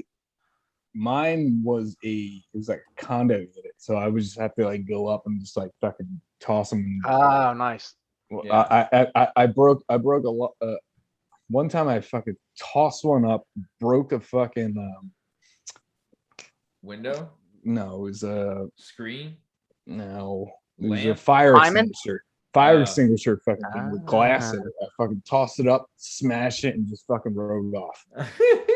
Hey, when you got a fucking Henry Rowan Gardner can in there, what are you gonna do? The fire extinguisher fucked off. The worst thing about being a paper boy is like, do you remember where you had to like collect money from people and you have these little punch cards? $2. Right. And you go to people's houses and they'd be like, I don't have it this week. I'm like, it's literally $6. Yeah. Like you live in a You're just shaming the shit out of like, yeah. I'm like, yeah. You live in a $400,000 I'm home. 12 years old, you know, like, I'm like, what that thing I broke last week, you replaced it real quick. I know you have $6. Yeah. Like I only have the 6. I don't have enough for a tip. Sorry. Yeah. Can I give you this next week? I'm like, I don't really I don't think I'm authorized to do this, but sure. Yeah. I guess you're just not gonna pay. I don't know. It's actually it's actually taking out my pay. Yeah. Like, sure. We can hold on next week, but the interest rate is 8.7%. It's compounding daily. Yeah, I didn't know about that when I was 12. So time value money. I was like, whatever, yeah, please just give me money later. So you're like 12 to 14 is when you did the paper route. Then you kicked that to the curb. Then you jumped into the corporate world of Mickey Daniels, and you're a cashier there. The Mickey D, baby. You're there. You're at age 14. You worked there for about 7 months, and then something happened where you were asked to not work there anymore. Can you give us a little rundown? What went down that got you booted from old Mickey D's? Well, I believe. I mean, we're going way back in the day, but I believe it was Zach Savar who was working there with me. Sure. I was working the drive-through, and Zach hit the thing. He's like, "Welcome to Burger King. How can I help you?" He was like, "I thought this was a McDonald's." I was like, and like he just basically took over my fucking, intercom thing. He's like, "Welcome to Burger King. How can I take your order?" And I was like, I couldn't fucking say anything because he just kept on hitting the button, and I was like, "What the hell is going on here?" So he's just like, he was like fucking with you. Yeah, like, he was fucking with me. And then Like if you were on drugs, you'd be like, "What? Like, I is was this like, really?" what the hell's going on? People come up to the window, and you just come up to the window and give me the, like, I need this, and then they're like, I think you gotta go. Yours not very good. I was like, this is McDonald's. You're Oh, not it is a McDonald. You're not Ronald material. Yeah. Well, and yeah, you're not Ronald material. It's like, well, to be honest with you, I'm 14 and I don't care. Yeah. Too bad I'm never gonna be Ronald material. All right, babe. Which kind of moves me to my next job because everybody else was bagging up right next door at the Giant, and I was like, I think I'm just gonna go right over there. You went to Gennardi's, right? Gennardi's Giant. Yeah. Well, it's a Giant. Sorry. Yeah. So you were a bagger cart boy at Gennardi's for like 6 months. Then it got a little too damn cold. And you're like, F this. I'm too freaking cold here. So I'm leaving this shit bucket. Right? Yeah. And then you went. I didn't win an Olympic gold medal in Pat's in the wrestling league. Pull this bullshit. Exactly. You think the Hoagie boys you're gonna make the tag team champion push some carts in 30-degree weather? I don't think so. Yeah, the Hoagie boys don't stand for this. HWO. Yeah. I don't feel any mayonnaise on these cuts. Yeah. So, well, when you left Gennardi's, you then went to Domino. One of the best of all time. You were young when you were here. You're like 16, so you're riding your Mongoose Motivator. Great bike. Love Mongoose Motivator. And you were but you weren't like a delivery guy. You were like answering the phone and working by the door and like did the door hanger. I don't know what that is. Yeah. What's the door hanger? I do know what that is. Go ahead. What they would do is that, like literally they would drop us off in a neighborhood and they would give us door hangers, put on people's doors. Yeah. Okay. Gotcha. Right? So what we would do, like they put like 5-6 of us out there, 15 years old. Yeah. So what we did was just threw them down the goddamn sewer grates. We threw them down the sewer grate and we would just walk around fucking like smoking cigs and shit. And like, fuck this shit. And the guy'd be like, "Oh, how'd that go?" It's like, "Pretty good." And then he'd like drive us, because we'd drive at the time. So we'd drive us back to the store and like drive through your neighborhood. Like, "I don't see any." I was like, "Well, they must have picked them up." I don't know what to tell you. These people are quick. Yeah. Look, everybody knows it on Thursday at 9:30 at night. People are just opening their doors and looking for menus. Everyone knows they got that coupon coming for them. You gotta get that Domino's for $7.99. Yeah. So okay. What the real genius move is you go and you find the guy that's on what's it called, Megan's list, and you're like, "Look, man, you have to go door to door to announce that you're in the neighborhood anyway. You might as well deliver these coupons and get a little hey. Maybe I might be a diddler, but here's a half a pie on me for you. Win-win situation." We were bold enough to just not even give a shit. I mean, we were at 15. The guys are really he's what are you gonna do? Not pay us? Right. He's like 32-year-old manager. He doesn't give a shit. He's like, whatever.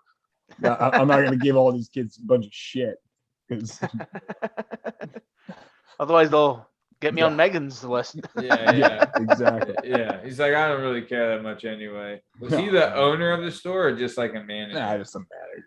So he's some stunad. Some stunad. So then, okay, so you're working here, you're 16.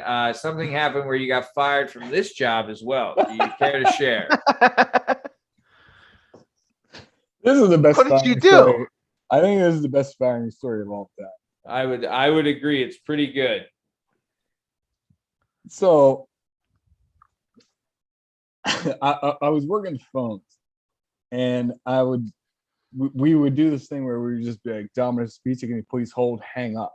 Domino's Pizza, can you please hold, hang up?" Not put them on hold. It was like over. Yeah, just hang up because we didn't fucking feel like dealing with these people. So it was just like, hang up. And the guy's like, "What is going on? We haven't gotten an order in like 2 hours." So he put me on pizza make because he kind of figured it out.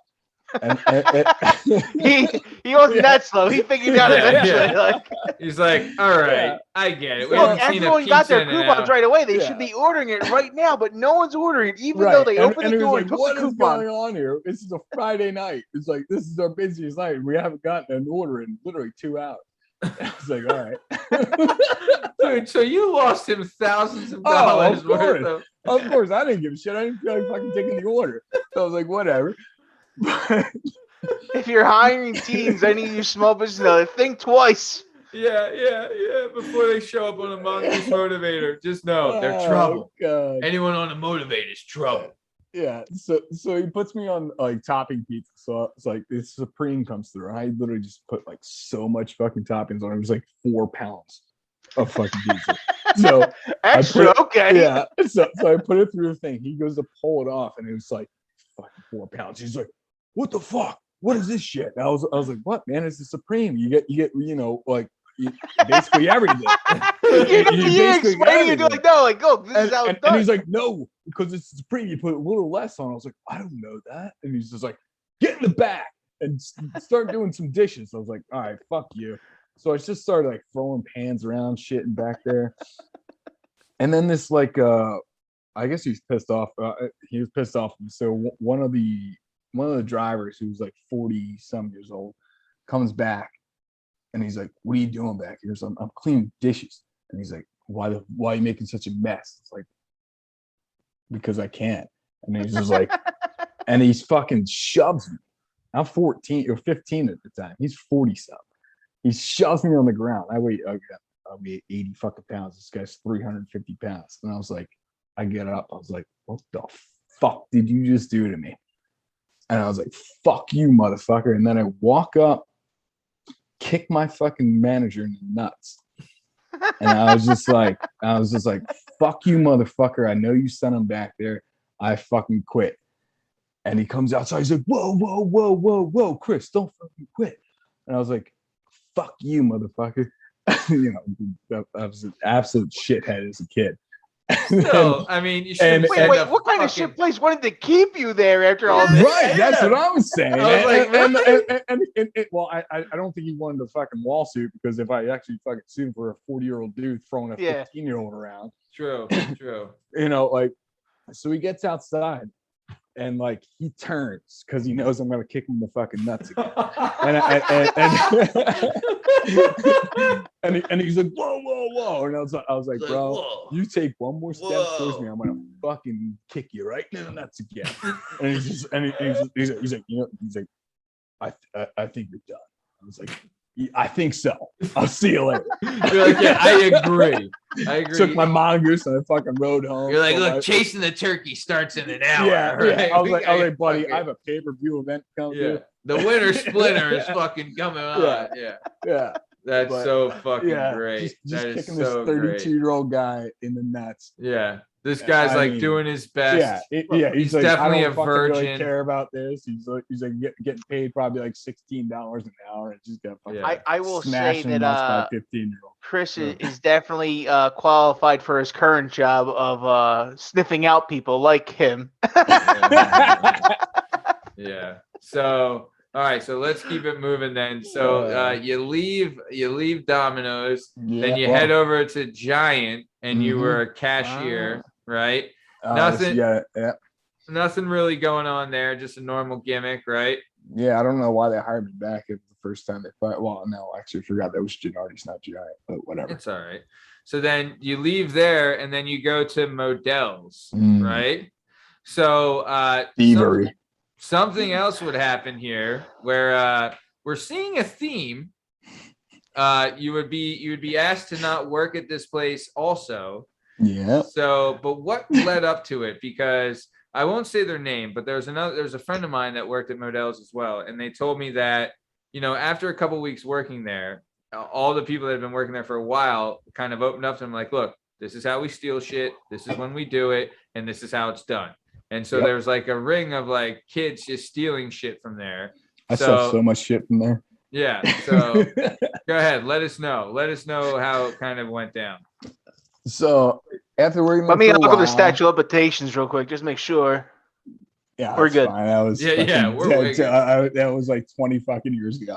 Yeah, But that story's not So- even there anymore. no, it's not. It isn't there anymore. But I don't think it's anywhere anymore. no. Yeah, Oh, yeah. is it out of business? Probably COVID killed it. But But I think Amazon killed everything. So true.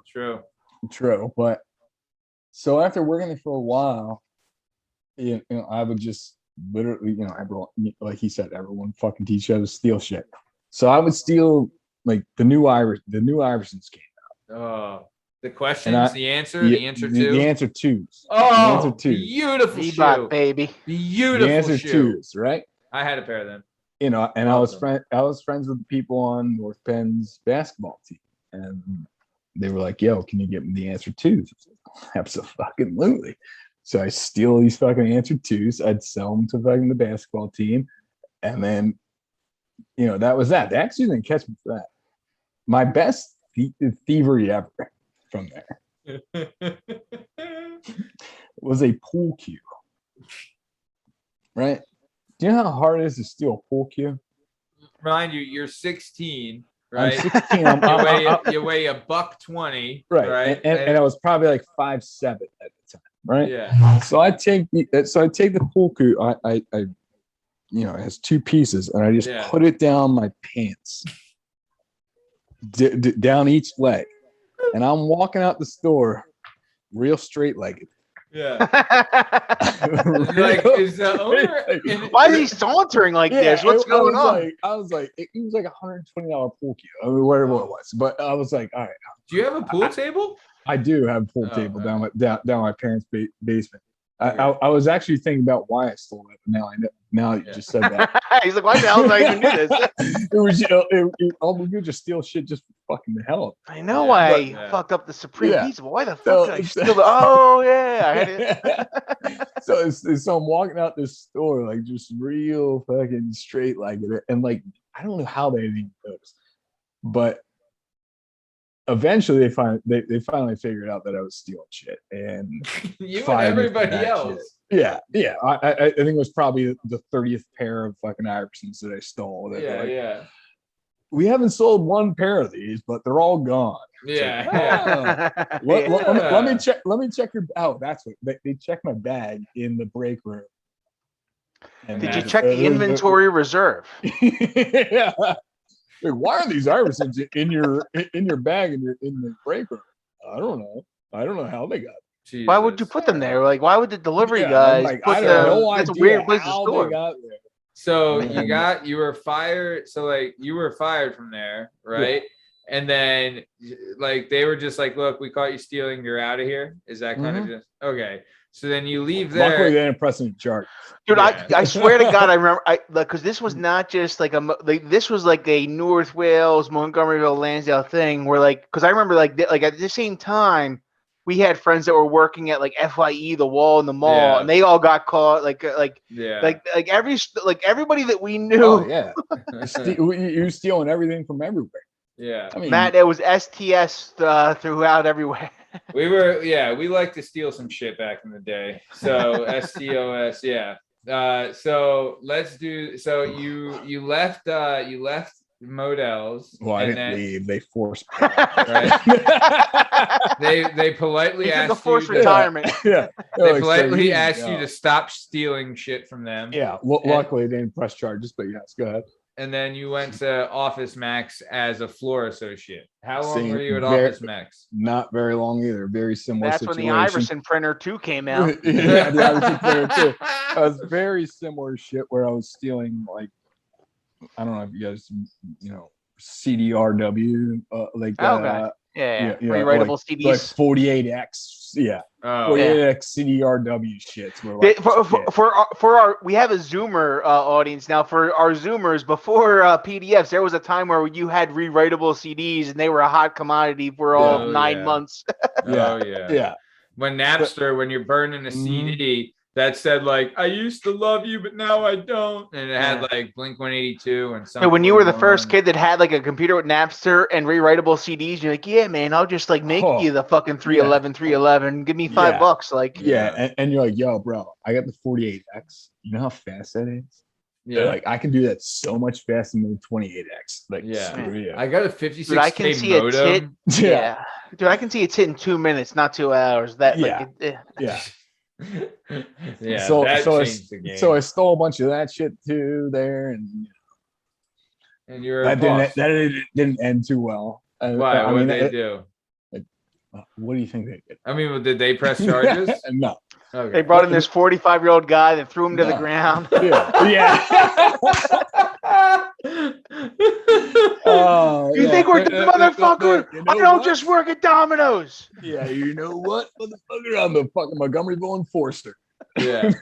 Yeah. So okay. So then you leave Office Max similarly, and you went and you were a dishwasher at an old folks home for at an old folks home, and something happened on your first day. How'd that go? One day. One day to rule them all. Yeah. What happened? It's just standard dishwashing. And then at the end of the day, the guy was like, "All right, mop the floor." I was mopping the floor, and he's just like, "I'm like, all right, I'm gonna get out of here." He's like, "Look at this floor. This looks like shit." I'm like, "I just mopped the floor," and he's like, "Do it again." All right, so I mopped the floor again, and then he was like, "This ain't good enough." And I'm like, dude, I am 16 years old. I don't give a fuck. You're paying me like $6 an hour or some shit like this. Yeah. You're standing pretty square with me right now. Yeah. And his old guy was just fucking raggo. Like I felt bad because this is my buddy's mom got the job because she worked there, and like I'm like, dude, I've mopped this thing 3 times already. He's just like, this isn't good enough. Blah blah blah blah blah. I was like, all right, bro, I'm fucking out. I'm never coming back here. Yeah. I'm like, I was like, I don't really know what you expect from a 16-year-old kid, 17-year-old kid, however old I was. I don't remember because I'm too old fucking right now. Yeah. But that, I mean, that was also quite an experience with it. Well, I actually just want to kill that guy. Yeah.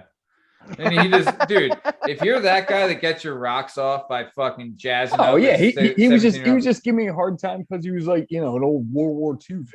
I mean, that's how old the guy was. He was fucking old as he was old as my grandfather. Yeah, well, I'm like, what are you still working for, sir? Yeah. My grandfather's been retired for like 10 years now. Like, fuck off. Yeah, what did you do wrong, huh? Yeah, like, buddy, you're working in an old age home. Like, grow up. So okay, so you leave why are you working among your colleagues? Exactly. Like, shouldn't you be in here, sir? Like, shouldn't you be what if he wasn't a worker and he was? He just was like really enthusiastic about cleaning floors. Maybe he just was a fucking. He's like, you put me in that kitchen, this floor will be spick and span. Yeah. Oh man. Yeah. He's like, when we were in Germany, none of this ever happened. Yeah. Like, people really they use toothbrushes to fucking clean their shit. Yeah. All right, I used to clean stacks of floors like this 10 feet high with shit like you mother. So, okay. Yeah, be like, how was the Great Depression too, asshole? Yeah. How was the Roosevelt administration? Yeah. But so you're done one day, one and done dishwasher at the old folks home. One of the best. Then you move to the Bees, aka Applebee's, aka Applebee's knees, aka the Beezers, and you work there with your broski Kev. Shout out, Kev. God, this is my theory. Every girl learns the waitress at Friendly's, and every guy learns how to wait at Applebee's. Yeah, I didn't even wait. I wasn't even old enough to wait. Oh shit! You're a host. So I was a host. You're a host that was getting all the ladies, but and we've seen how your customer service is like just throwing menus down the drain. Fantastic, dude. How many times did you walk someone to their table and be like, "Here's your fucking table," bam, slam the menus down? I mean, I would just drop the menus and leave. Yeah, easy. During his interview, like, Chris, what would you do if a guest gives you a hard time? Is he standing square to me? Yes. Can I kick him in the nuts? I'll kick his nuts so hard he'll never know. He'll never come back here again. So I do want to say this, right? Like, you're working here as a host. Kev's working there. Your brother Kevin's working there as a waiter. Like he's 6 years older than I am. Yeah, but He's You know? also in school, but he also has a house, and his house is like the party house, right? It's And- a Monco That's frat. dangerous having an Yeah. older brother that's that much older. You're like, oh, okay. Now I can. Especially if you're in high school, because Oh, then, yeah. like, dude, everyone wanted to be Chris's friend, to go It to was these ridiculous. legendary parties.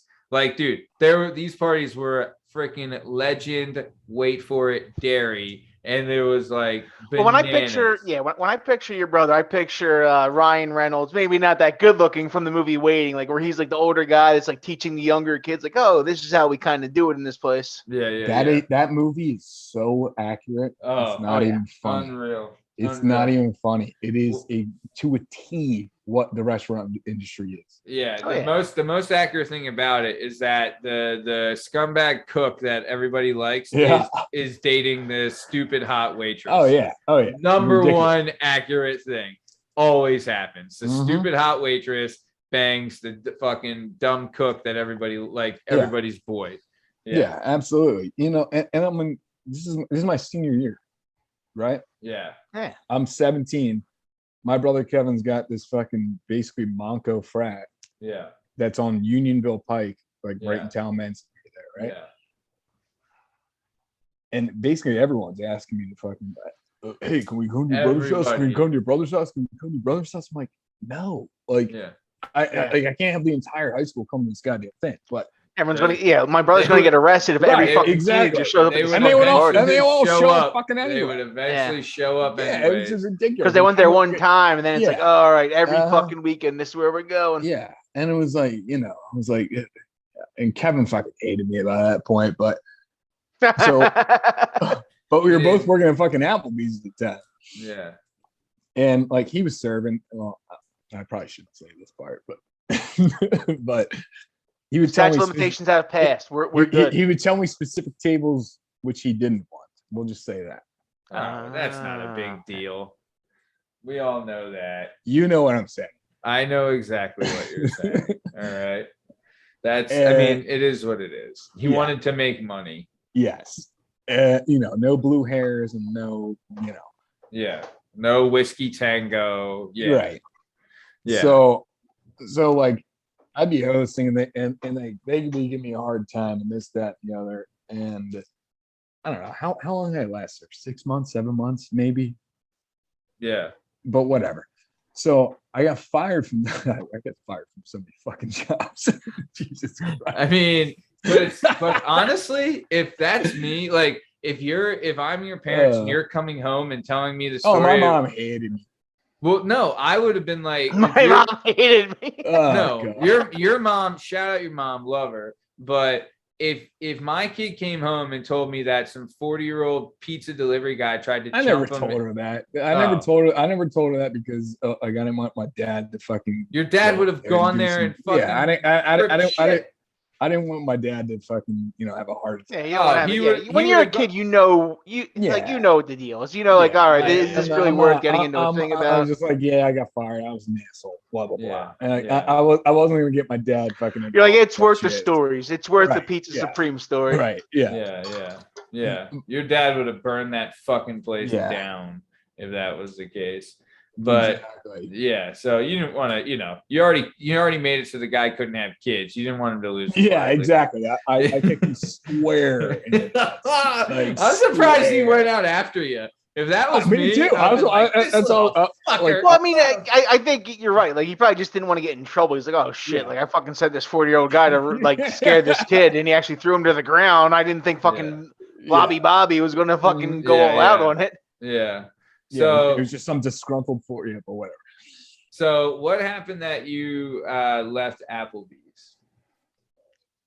Well, it was a very busy night, and it was a new manager who came on and thought he knew his shit. Oh, And I'm turning tables as fast as I can, and he comes up. He's like, "You got to clean underneath the tables." I was like, "I don't have time for that, buddy. Like, we got 30 guests over there. Like, blah, yeah, blah, we're blah, backed blah." up out the Right. wazzy. Like, I am cleaning just the tops of the tables. If shit's underneath, it is what it is. Yeah, we don't And have he just- time, and they don't Yeah. care. And he just kept on giving me shit throughout the entire night. And then one night, like one time he just like, you got to clean on the table. I turn around, I take the towel that I've been cleaning the tables with, and I just chuck it at his fucking face, and I say, "Fuck you, motherfucker! I'm fucking out of here."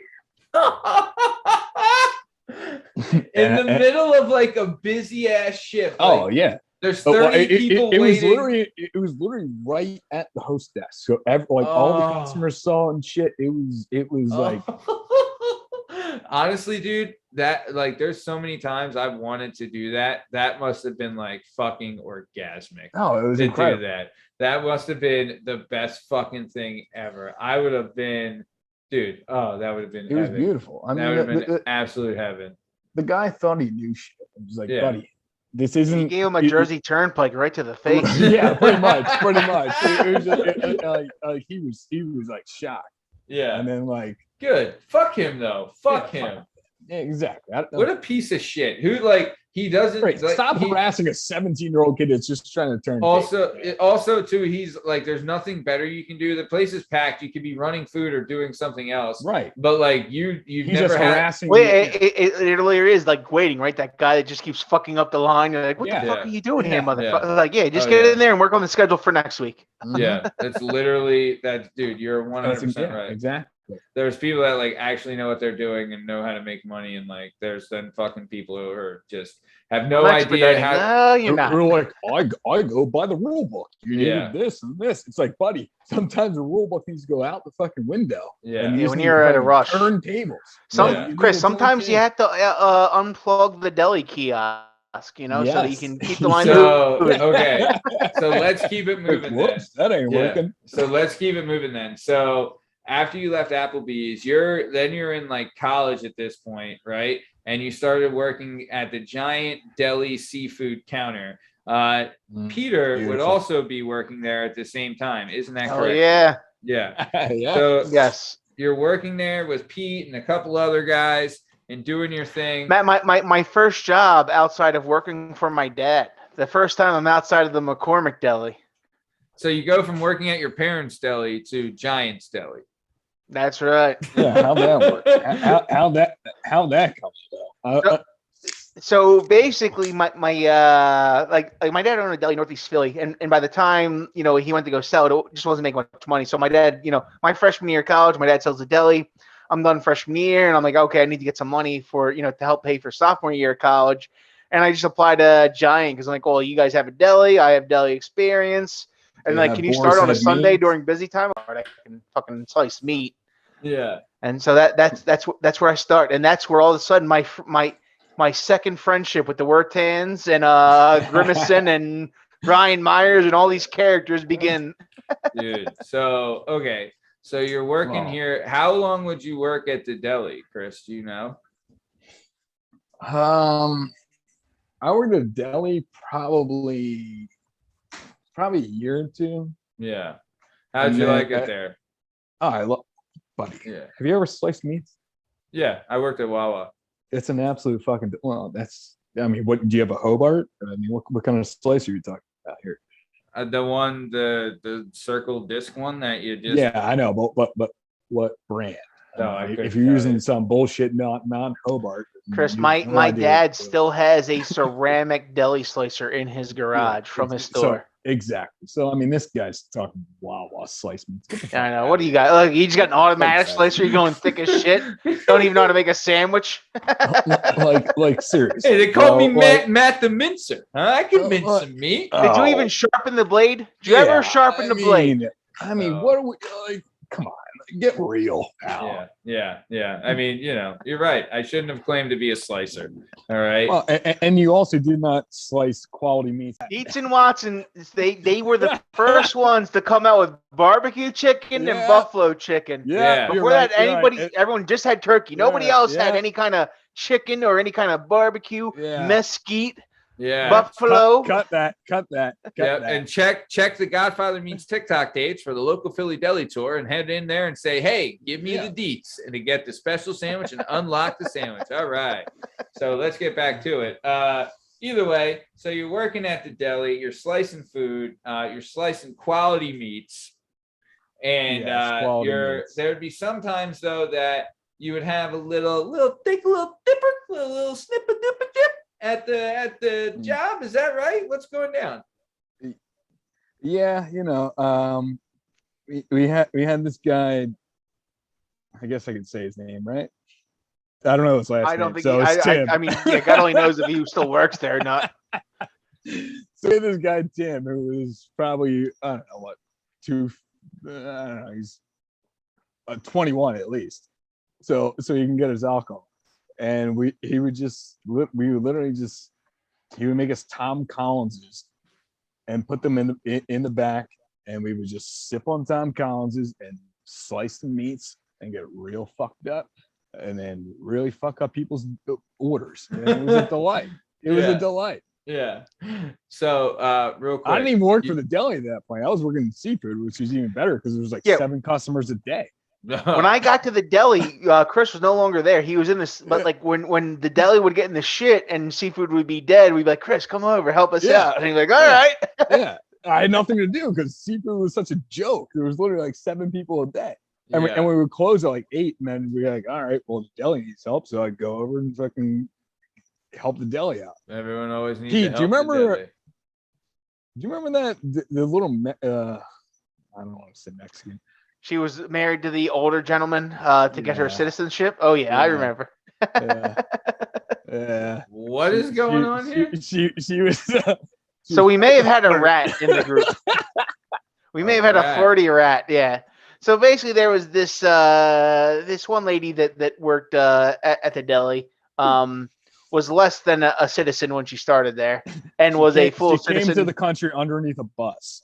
Yeah. She told you guys this. Yes. Oh yeah, because she would brag about it. She would look like because she was not that much older than us. Like if I was 19 and Chris was 20, she was probably 24, 25, and she was married to a guy that was like 60, 65. How we talking looks wise? Not bad, but like not like you're like look when Nothing you're 65. She was okay. When you're 65, it like I'm sure it was like nice primo preem. For us, it was kind of like okay. But she kept she would always brag. She's like, yeah, some of these girls want this guy, and some of these guys, I want this guy. He's my king. I'm like, well, yeah, because he gave you citizenship. Like I understand. Like you don't have to explain to me the way that the world works. I understand like power structures and what gets you what. Like yeah. She basically sexually harassed every single fucking person there. Yeah. Like oh wow. To the point where she was like, hey, let me see your dick in the back. I'm like, what? I was like, what? So she just had a meat fetish, huh? She's handling meats all day, and she's But Matt, she would also get people fired too. Yes, she would. Yeah. So like there was so like I was in the summer between college, so like I didn't really care about like stealing stuff from the fucking giant. But apparently there were some people that were like, and like I'm talking about like people would like get things on discount and like, oh, I'm gonna get but she would turn them in. She would phone them up. There was a hotline, and she would wait for them to get in line because she would like hear them. Then she would call them like, "Hey, so and so is in line and they're stealing, and this person's going to help them like check it out." So like, yeah, it was a whole interesting situation. Oh my god, what a wacko! Yeah. Jesus Christ. Was she married to someone who worked at the store or no? No, just like this old veteran, like this old guy, like. He was like old American, 6'5", 6'7", something like that. He was huge, and she was like 4'11". Good for him. Nice. So, all right. So nice. All right. So let's keep it moving. So you leave the deli, right? And then you're done at the deli. Now you're at Matt. Temple. I had to tell this story though. Yeah. So I get to the deli. Like I'm in between friend groups, Matt. Well, in high school, I hung out with Matt and Bach and all these guys, and then in college, I had my friends, and like I always knew Chris and Brian and all these guys, but we never really hung out until I end up at Giant. Yeah. And then one time, was his name Tyler, Chris? Yes, his name is Tyler. Yeah. And was it your apartment down by the art museum? Yes. Yeah. So we go these big high rises down by the art museum. I was like, hey. Wertan, all these guys are throwing a party. You want to go? I'm like, yeah, man, I love those guys. I'm down to go to this party. Yeah. In the middle of summer, we go to this party. We get some tall boys of ice houses. We got some Captain Morgans. We're drinking. We get to the party, and apparently Tyler is not a very good drinker. He has like 2 Captain and Cokes, and he's like passed out on their he's just lying on their kitchen floor, surrounded by Captain Morgans, and he exploded on himself. And all of a sudden, the cops are there. The cops show up. I'm like, Chris, what should we do? He's like, I don't know. I'm getting out of the window. There's like a balcony. There's like 3 balconies in the entire place. He climbs out the window, just like hiding on the balcony. I'm scared of heights. I'm like, yeah, I'm not fucking climbing out this fucking window, hanging on this balcony. The cops show up and like, sir, are you 21? And I'm like, I'm leaving. And like, that sounds like a good idea to me. So I leave. I have nowhere to go. I get into a cab. I get a $65 cab ride home back to Lansdale. And that was my one time going to a Wertan party. I did not get to go to Kevin's house and hang out with all the older guys. I go to a party. I'm there for 20 minutes. It gets busted. My ride is passed out, laying in broken glass, and Chris Wertan is hanging out on the roof. Yeah. It was 8 stories up. Yeah, 8 stories up. You guys were all underage? Yeah. I definitely was. Yeah, I know I was. I think I was 20 at the time. Pete, I remember you telling me that story after it happened too. Yeah, most expensive cab ride I ever had. So you leave the deli, then you go to Temple, right? And you're at Temple and you work at a computer recycling center and you're a student employee. So what happened here? You got a little theme going, little theme ski. Well, all right. So Temple didn't go very well for me. We'll just say the home of the Owls. Yeah. I mean, I think I went to maybe 7 classes total. Sure. Didn't want to waste your time. Right. Yeah. You know, it wasn't for Bill Cosby. It wasn't for you. Right. I was also 20. I was also 21 at the time. So. As we all know, college students are usually much older. Yeah, and very responsible, and blah blah blah blah blah. Yeah. And so at the computer recycling center, I mean, I think I failed out in the first semester, and I went to Vegas with my brother Kevin at the time, and I literally spent my entire student loan money in Vegas. So I had literally no money to pay for my apartment, literally nothing. You had negative money. Yeah, negative money. So I worked in the computer recycling center, which I wasn't even a student at the time because I basically got kicked out. And I mean, that was the biggest joke job of them all. We would basically just go around to all of the goddamn campuses and pick up their old computer recycling or computer equipment and recycle it for them. And then we'd sell it to fucking students. Yeah. So I mean, it was like a joke, basically. But Jesus Christ. And I would show up there like 2 hours late, and like every single day, and the guy was just like, Chris, when are you gonna show up on time? I was like, why are you still hired? Like, why am I still hired here? Why haven't you fired me yet? Who are you, and why are you asking me these questions? Yeah, like you should have fired me a long time ago. But like Pat was like boys with the guys, so like, of course, I had my in there, so I was like, all right, I can deal with that shit. So I basically had that job until I could pay my rent at my apartment because I didn't go to class at all. I mean, you had your priorities straight. So some would say otherwise. Yeah. Well, you knew that priorities existed. Yes. I actually don't even know if I did. You're aware that a possibility could be a responsibility might be out there at some point in the future. Yeah. Right. So, all right. So, okay. So you leave there, right? You leave Temple, then you go to Penn State, right? And then while at Penn State, you're working, or you do Montco again, right? Then once you do Montco, you transfer to Penn State. And then while doing that, you're working at Montgomeryville Acura as a lot attendant. You did shipping and receiving and records and like all this stuff. So how'd you like working at Montgomeryville Acura? What was kind of like, because you would be the third person who has been a lot attendant on this show.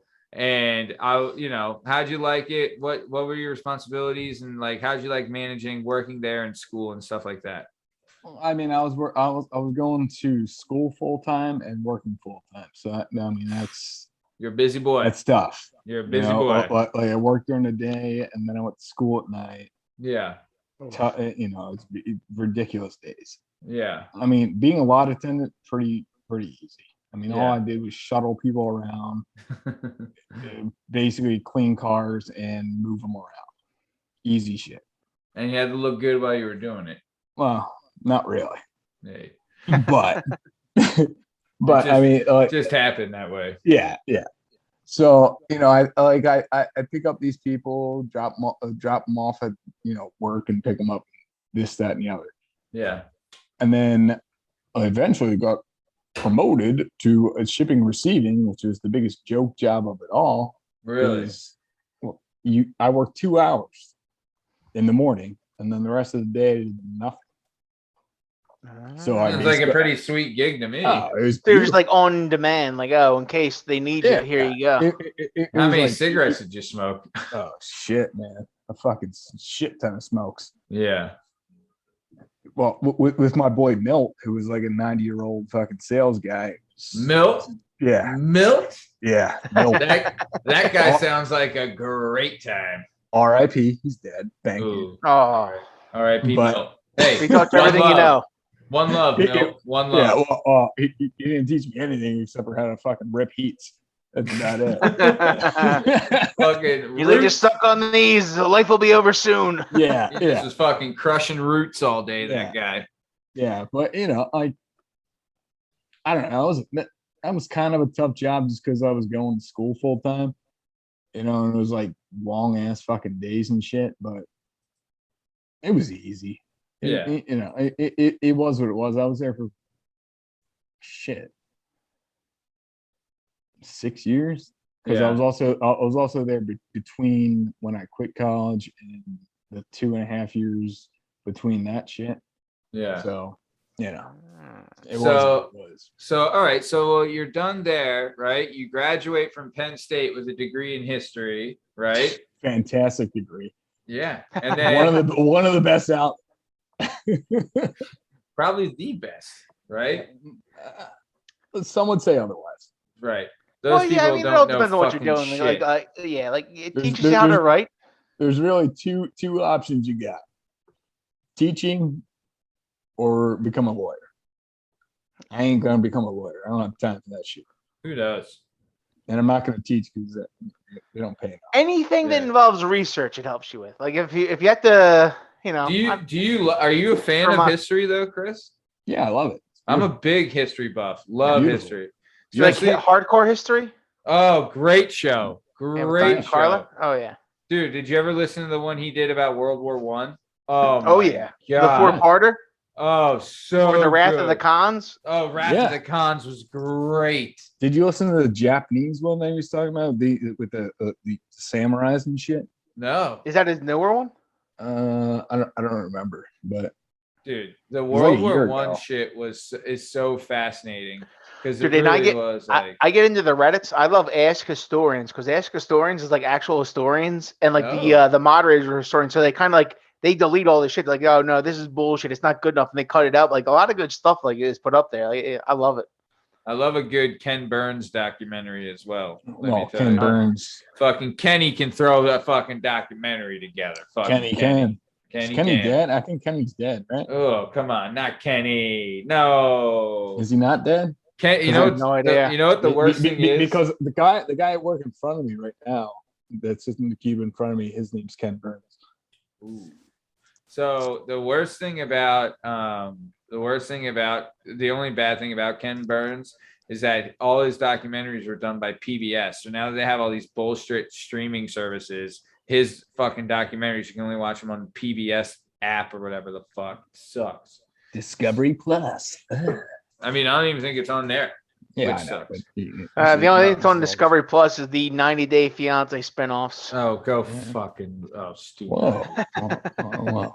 All right. So either way, you graduate from Penn State with a degree in history. You leave Montgomeryville Acura. You get a job as an account manager. You got this job through a temp agency, and you work for a group of lawyers in asbestos mitigation. Is that right? Yes, that is correct. How'd you like this job? What were you doing? What'd you learn? Matt, they were making asbestos history. Yeah. Well, mind you, that I also graduated in 2008. Yeah. Right. So the crash happened. The crash happened at that point. Oh, And it was like literally impossible to find a job. And it was like entry level job, and it was like this, that, and the other. You need this. I'm like, how entry level jobs are like entry level jobs? Like, why do I need this much experience? Blah, blah, blah, blah, blah. Like, you need your master's, you need a CK. Right. You're like, but I'm a history major, and like, I'm like, what are we doing here? And it was like impossible to find a job. So I had to go through a temp agency, and they landed me in this job where I basically worked for a group of lawyers, where I work for, like you said, asbestos litigation, where I basically had to call you're a researcher. Well, I had to call medical records departments at hospitals and VAs. I don't know if you know anything about the VA. But yeah, I do just want to like highlight, like, this is like one of those things where people don't realize like where a degree, like when you look at history, like feel like, oh, like, you know, but like history is kind of record management. It is research. Like, it does kind of lead to these kind of jobs, like where a lot of people don't even think about it. Like, I'm just, you know, just to keep on topic of the Working Perspectives podcast, I understand where this is kind of how this could come up. Yeah. I mean, I guess it kind of made sense, but I don't know. It was dreadful. Like, I don't know if you weren't happy with it. I don't know if you dealt with lawyers, but they are a little bit. I do tax demanding. accounting, so we deal with some tax law. Yeah, they're very demanding, and they want this, that, and the other. And I'm like, they charge by 6 minutes. Yeah, and I'm like, I don't know what to tell you, but I can't get this record. And they're like, well, why can't you get it?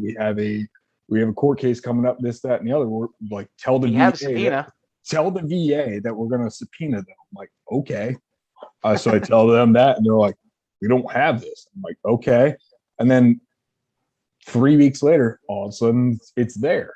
And it's like, oh, so you do have it. Yeah. And it was like what have I been doing for the last 3 months or 3 weeks? Like, trying to, like, what have you guys been doing? Like, I've been calling you every single fucking day. You have no idea what I'm talking about. And then all of a sudden it's like, boop.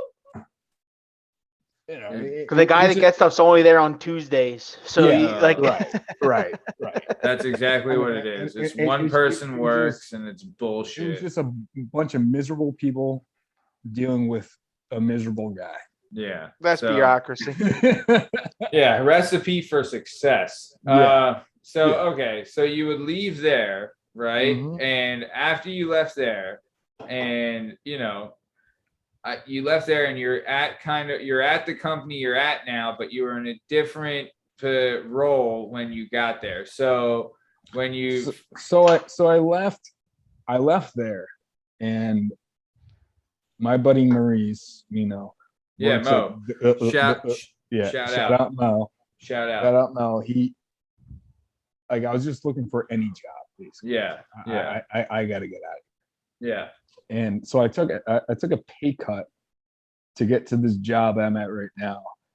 And I don't even remember what the actual job title was that I applied for, but I was just like, yep, just get me in there. And like I was telling Pete earlier, I sat in the interview for, I think it was 6 minutes.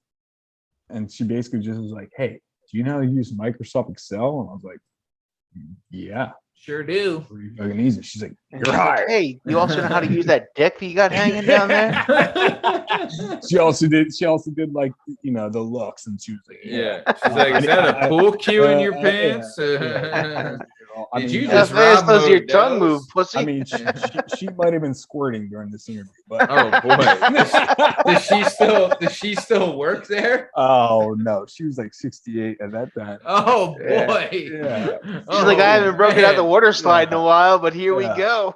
Yeah, young beef. You're she like, fucking hey, Old loved me for Faithful. whatever reason, but I don't know. Hey, what's But- not to love, pal? No, agreed. But I mean, I got this job literally in 6 minutes. I'm basically just telling them I know how to use Microsoft Excel. Hey, And then I so- got to this company and I was like, you know, I didn't know what my job was. I basically sat there for my first few days.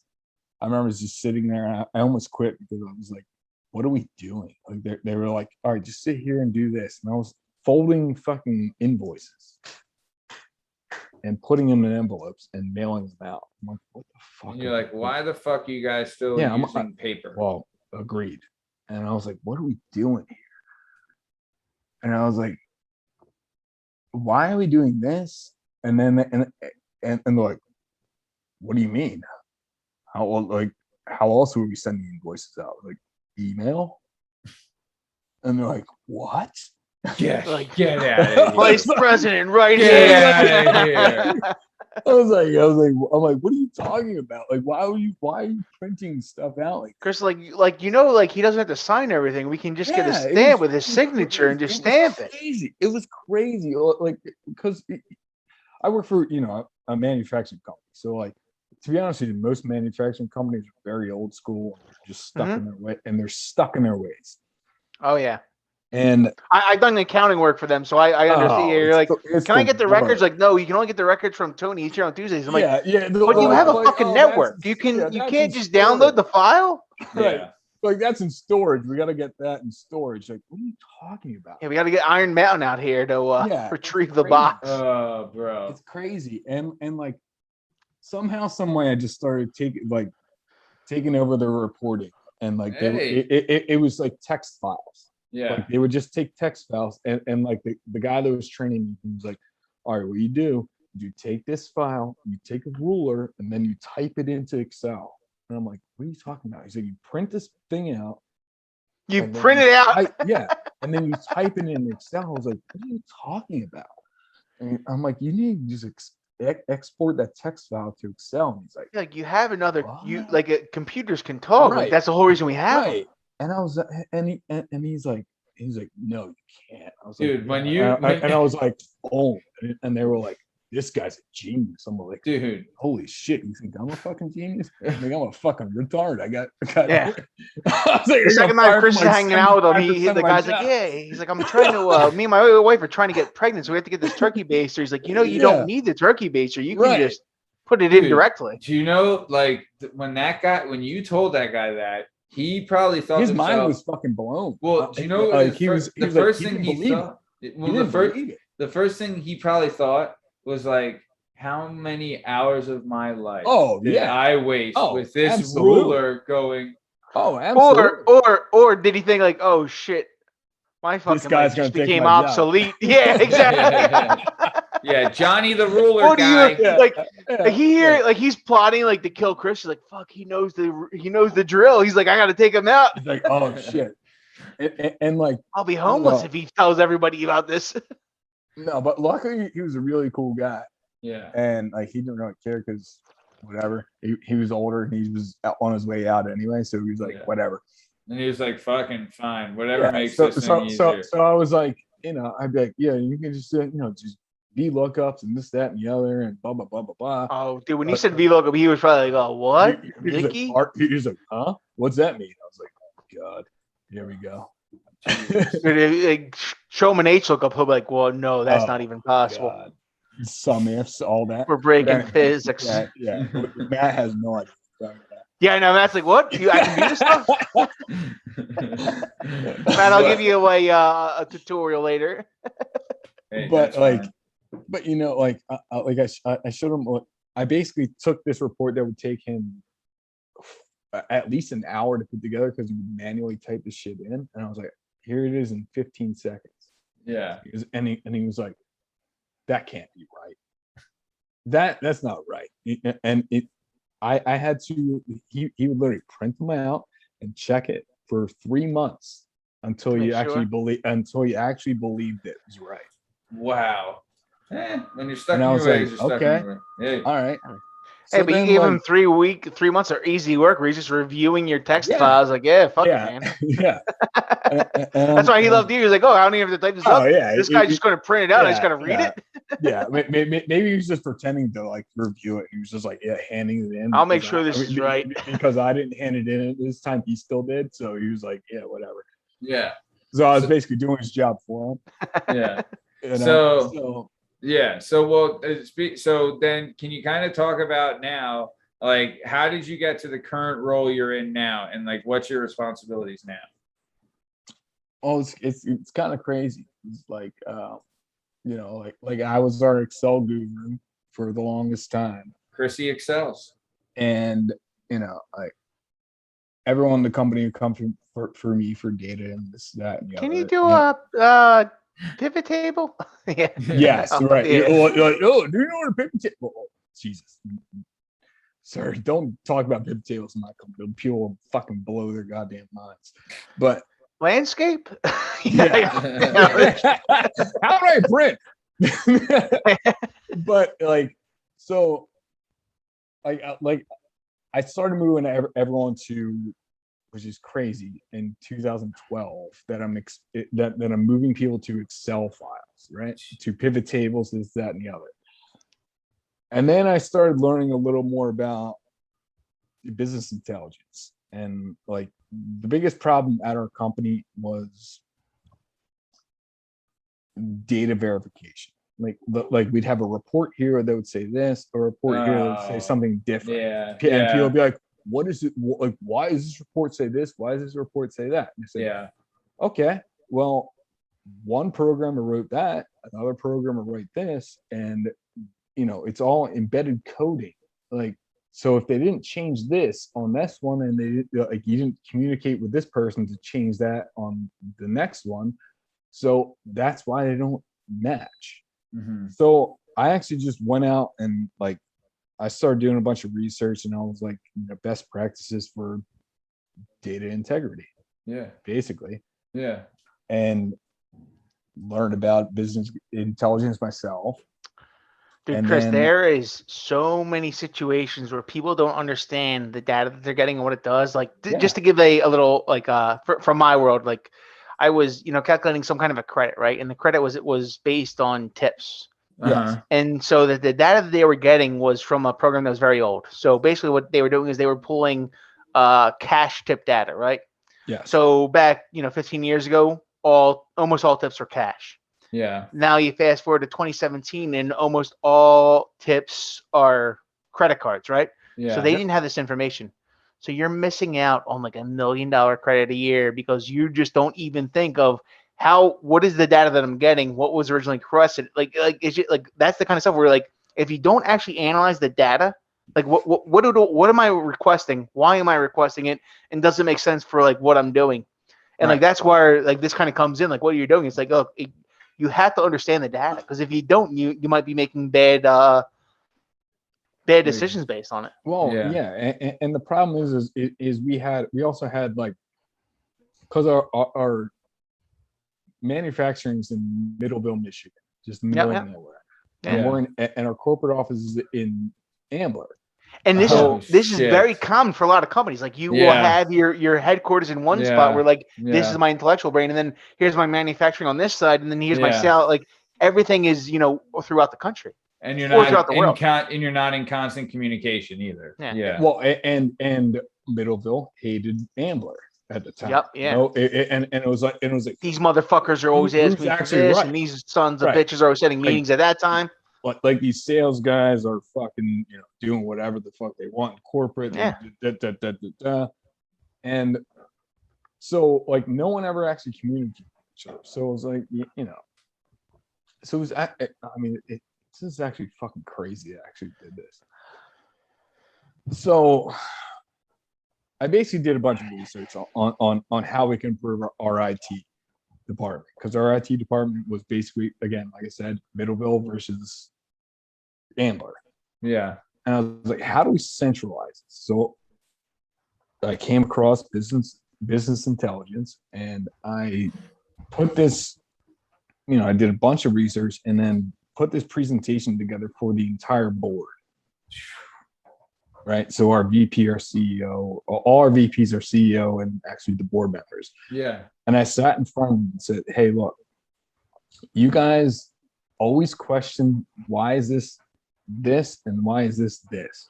Yeah. So what you need to do is centralize your data, clean it, and present it a lot better. Yeah. And I was 34 at the time. They're all in their 50s and 60s. Yeah. And I barely know what I'm talking about, but I just did some basic research on it, and I knew enough. Needed. You know that this is wrong. Yeah. Right. Yeah. It can be done better. I needed to. I knew what we needed to do, but I didn't know how to do it. Right. So and that's the starting point. Right. So I put this presentation together. I sit there and I give it to him, and our CFO comes up to me. He's like, "That was an incredible presentation. Don't expect anything with an answer within 6-7 months." I'm like, okay, whatever. Yeah, we need Mo to research it for another 7 months to make sure the data's right. Yeah. Right. So like 6-7 months go by, and then we have our first CIO, which is Chief Information Officer, hired. And I was like, this is weird. Yeah. So just like Chris, so Matt and like everyone, like CIO is kind of new in corporate America, right? Like if you weren't a tech company, right? Like tech just fell under the CFO because like your biggest expenditure would be your accounting software or whatever. So that would be it. Like unless you were tech, but now CIO is the thing. Right. So exactly. Like it's a new thing, and like us, like we're very antiquated. And I was like, wow, shit, we just hired a CIO. And I was like, okay. He meets with me, and it's basically just me and him, like that's our department. And I'm like, holy shit. And he's like, hey, here's my plan. We're going to build a BI team. We're going to do this. We're, and all the other bullshit that he's going to do with like our database stuff and blah, blah, blah, blah, blah. And he's like, I want you to be part of our BI team, and I want you to interview your eventual boss, which is fine because like I don't know BI, like my current boss does. Yeah. So I was like, all right, so like, but you know what's needed here, right? Okay. And it was, I don't know, it was just crazy that you knew enough to get their attention, like hey, you knew enough to create a new position at the like. Well, not even a new position. I didn't create an entire new fucking IT. It's a whole branch. If you think about it, I basically just, I'm not trying to like toot my horn or anything, but like, toot your fucking horn, basically like made our company change their entire perspective of IT. Chris, the way I would put it is like technology. If you like if your business was like an entity, like if it was a biological being, you did some evolution and created a whole new system, right? You have the cardio system, you have your nervous system. You created a whole new system of the body for this operation to work, which is crazy.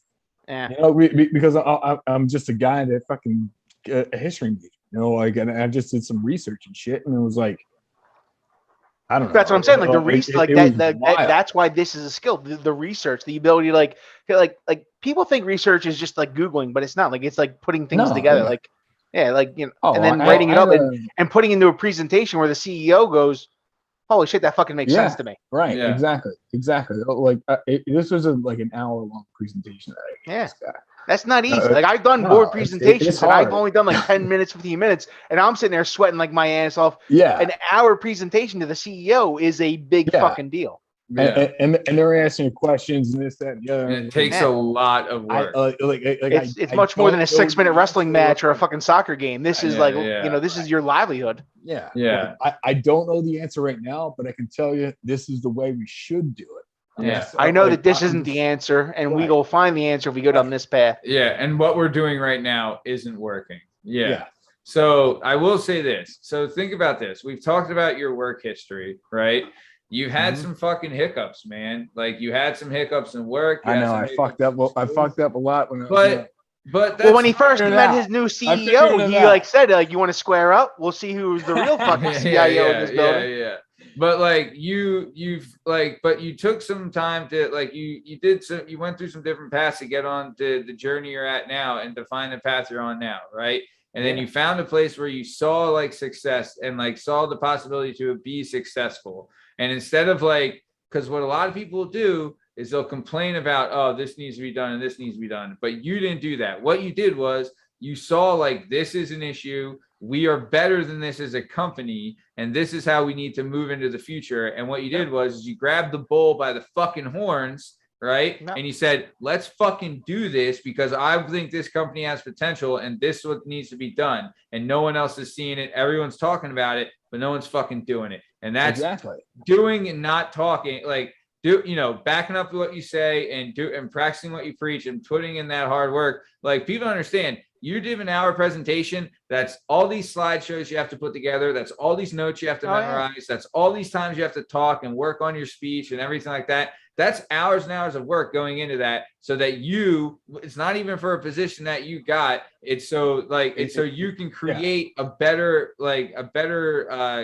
team to make your company better. Well, it's setting yourself up for success down the road, right? Absolutely. Like this is, it's not only helping me, it's helping the entire company. Yeah. Because we had no idea what was going on. Yeah. It was just, it was separate, that. And it's like, collect everything together into one centralized area, clean the data and present it the same way. Yeah. And so basically your options were, okay, I can, I'm in this company. They can't do it. I can help them set it up so I can stay here. Or I'm going to be fighting for another company that has it set up and I'm not going to be the guy on the ground floor. Now you're on the ground floor. You're the guy that's there like, okay, now I know what we're doing and I can help us build it. Yeah. And I had no problem with them fucking, like hiring my boss and this, that, and the other. Like, I don't give a shit. Like my boss comes to me all the time and asks me about, because I just know the company in and out. Yeah. So it's like, he's like, why is this? I'm like, okay, well, this is that, blah, blah, blah, blah, blah. And then he's like, okay, cool. And he's like, and I'm sure you're learning things from him too that you can apply in the future. Yeah. Also, like I'm learning like the SQL and code and shit that I ever did. I'm learning a bunch of stuff that I've never learned before, and it's just helping me.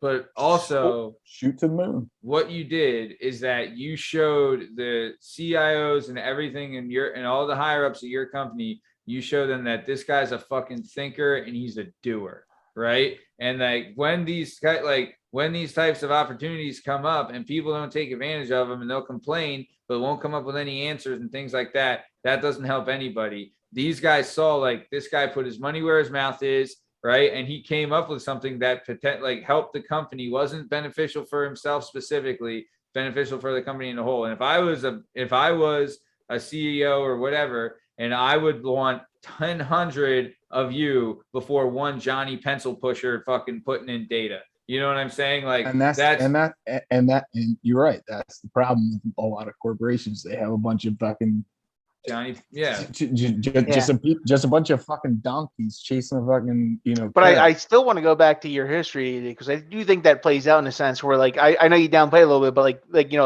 a lot of people with data entry, they have a certain degree. It's like, I mean, either doing this or that. They don't really think outside. They don't even, it never appears to them to think outside the box. But when you come to somebody with a different degree, it does, present different opportunities. Like, well, you know what, mate, like, I don't know.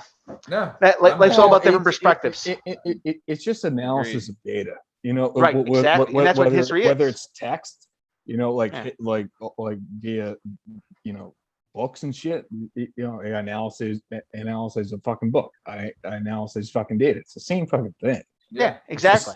It's you're breaking it down. Yeah, and it's like, I don't know. Well, I guess that thing is like you actually analyze the data versus processing. There's some people that just go in there and just process the data, and you looked at the data and you're like, hey, there might be a different way to process this. Yeah, it's also that and understanding the actual process of what people do. So if you actually sit down with people, like I sat down, how they use the data, right? And I'm like, what do you do? Like, how does this work for you? And then you're like, well, you can do this better if you do this. Yeah. And if you do this, and if you do this, it can be a lot more efficient. than the way you're doing it, because it doesn't make any sense the way you're doing it. I'm sorry they've been doing this for 30 years, but just to let you know, that's not the way to go.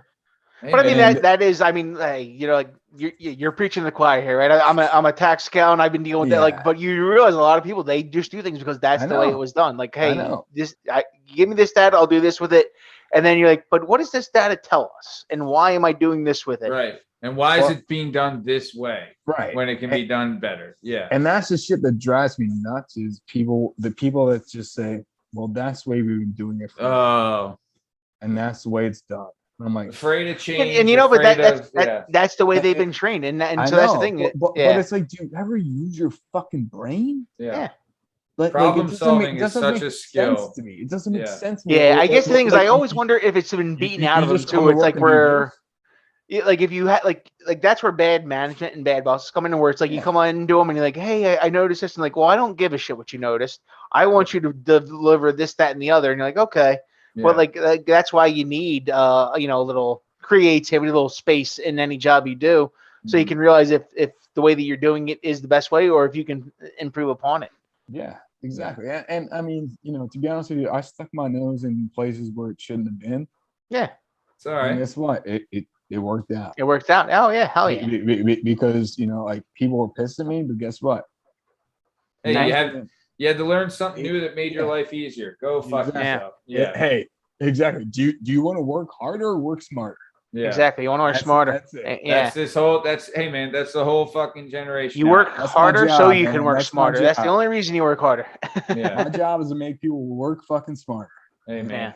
Well, you're killing it, brother.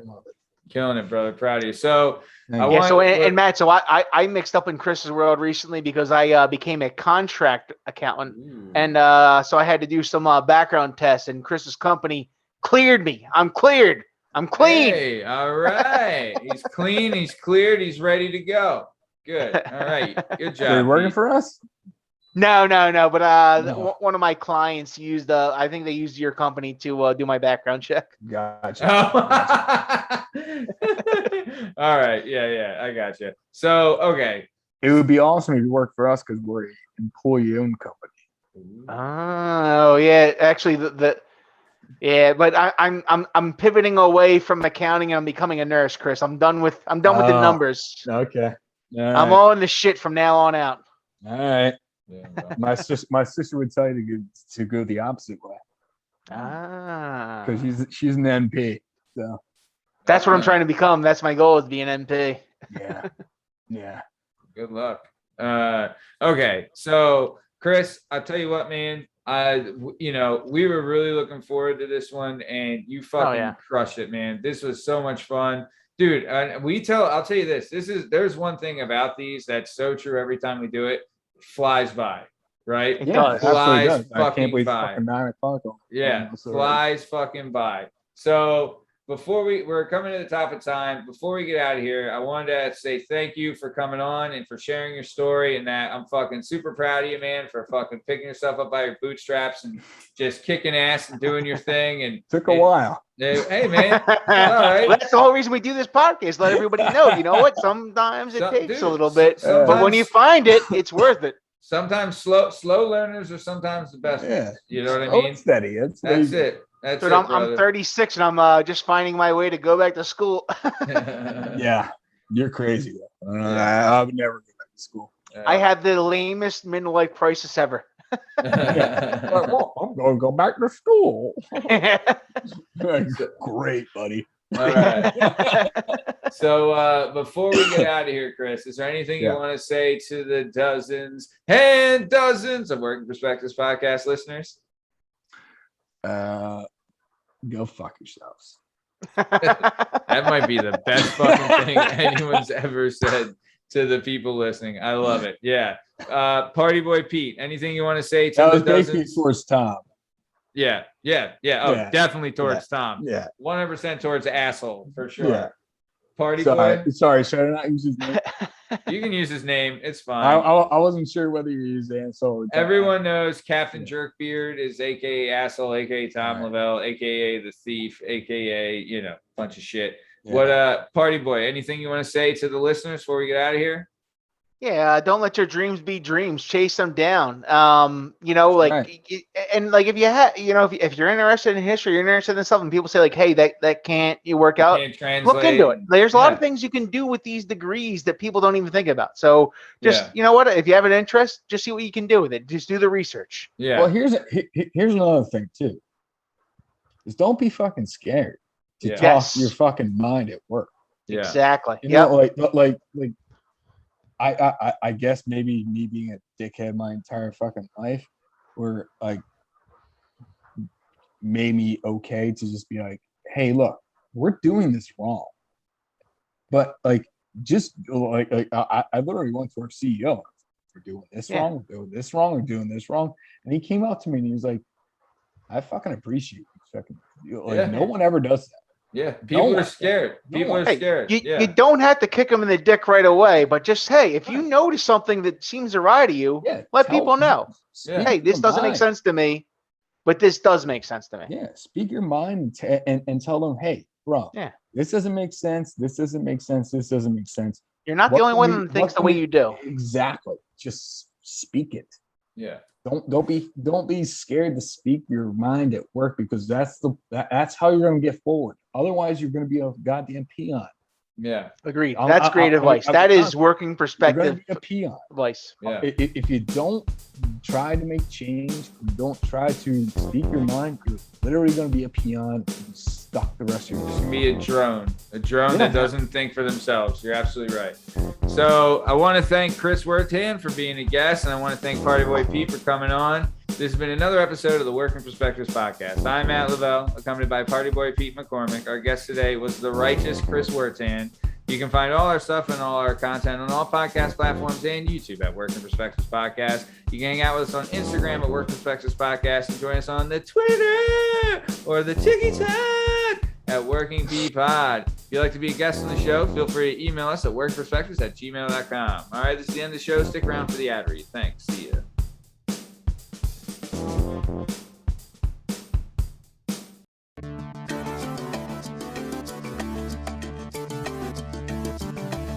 Do you have a message or a story inside of you that you've been waiting to tell? Have you always dreamed of writing a book, but are intimidated by the complexities of the book publishing world? Perhaps you want to use a book to launch your public speaking or consulting career. If so, please reach out to Scott and Bell Publishing, located right here in beautiful Philadelphia, Pennsylvania. Scott and Bell Publishing handle all genres and authors with all experience levels. Scott & Bell Publishing gives authors 100% creative freedom and a higher royalty split. They can be found at www.skotbell.com. That's www.s as in Sam, K as in Kite, O as in October, T as in Tom, B as in Boy, E as in Edward, L as in Larry, L as in Larry.com. That's Scott & Bell Publishing, where the authors go.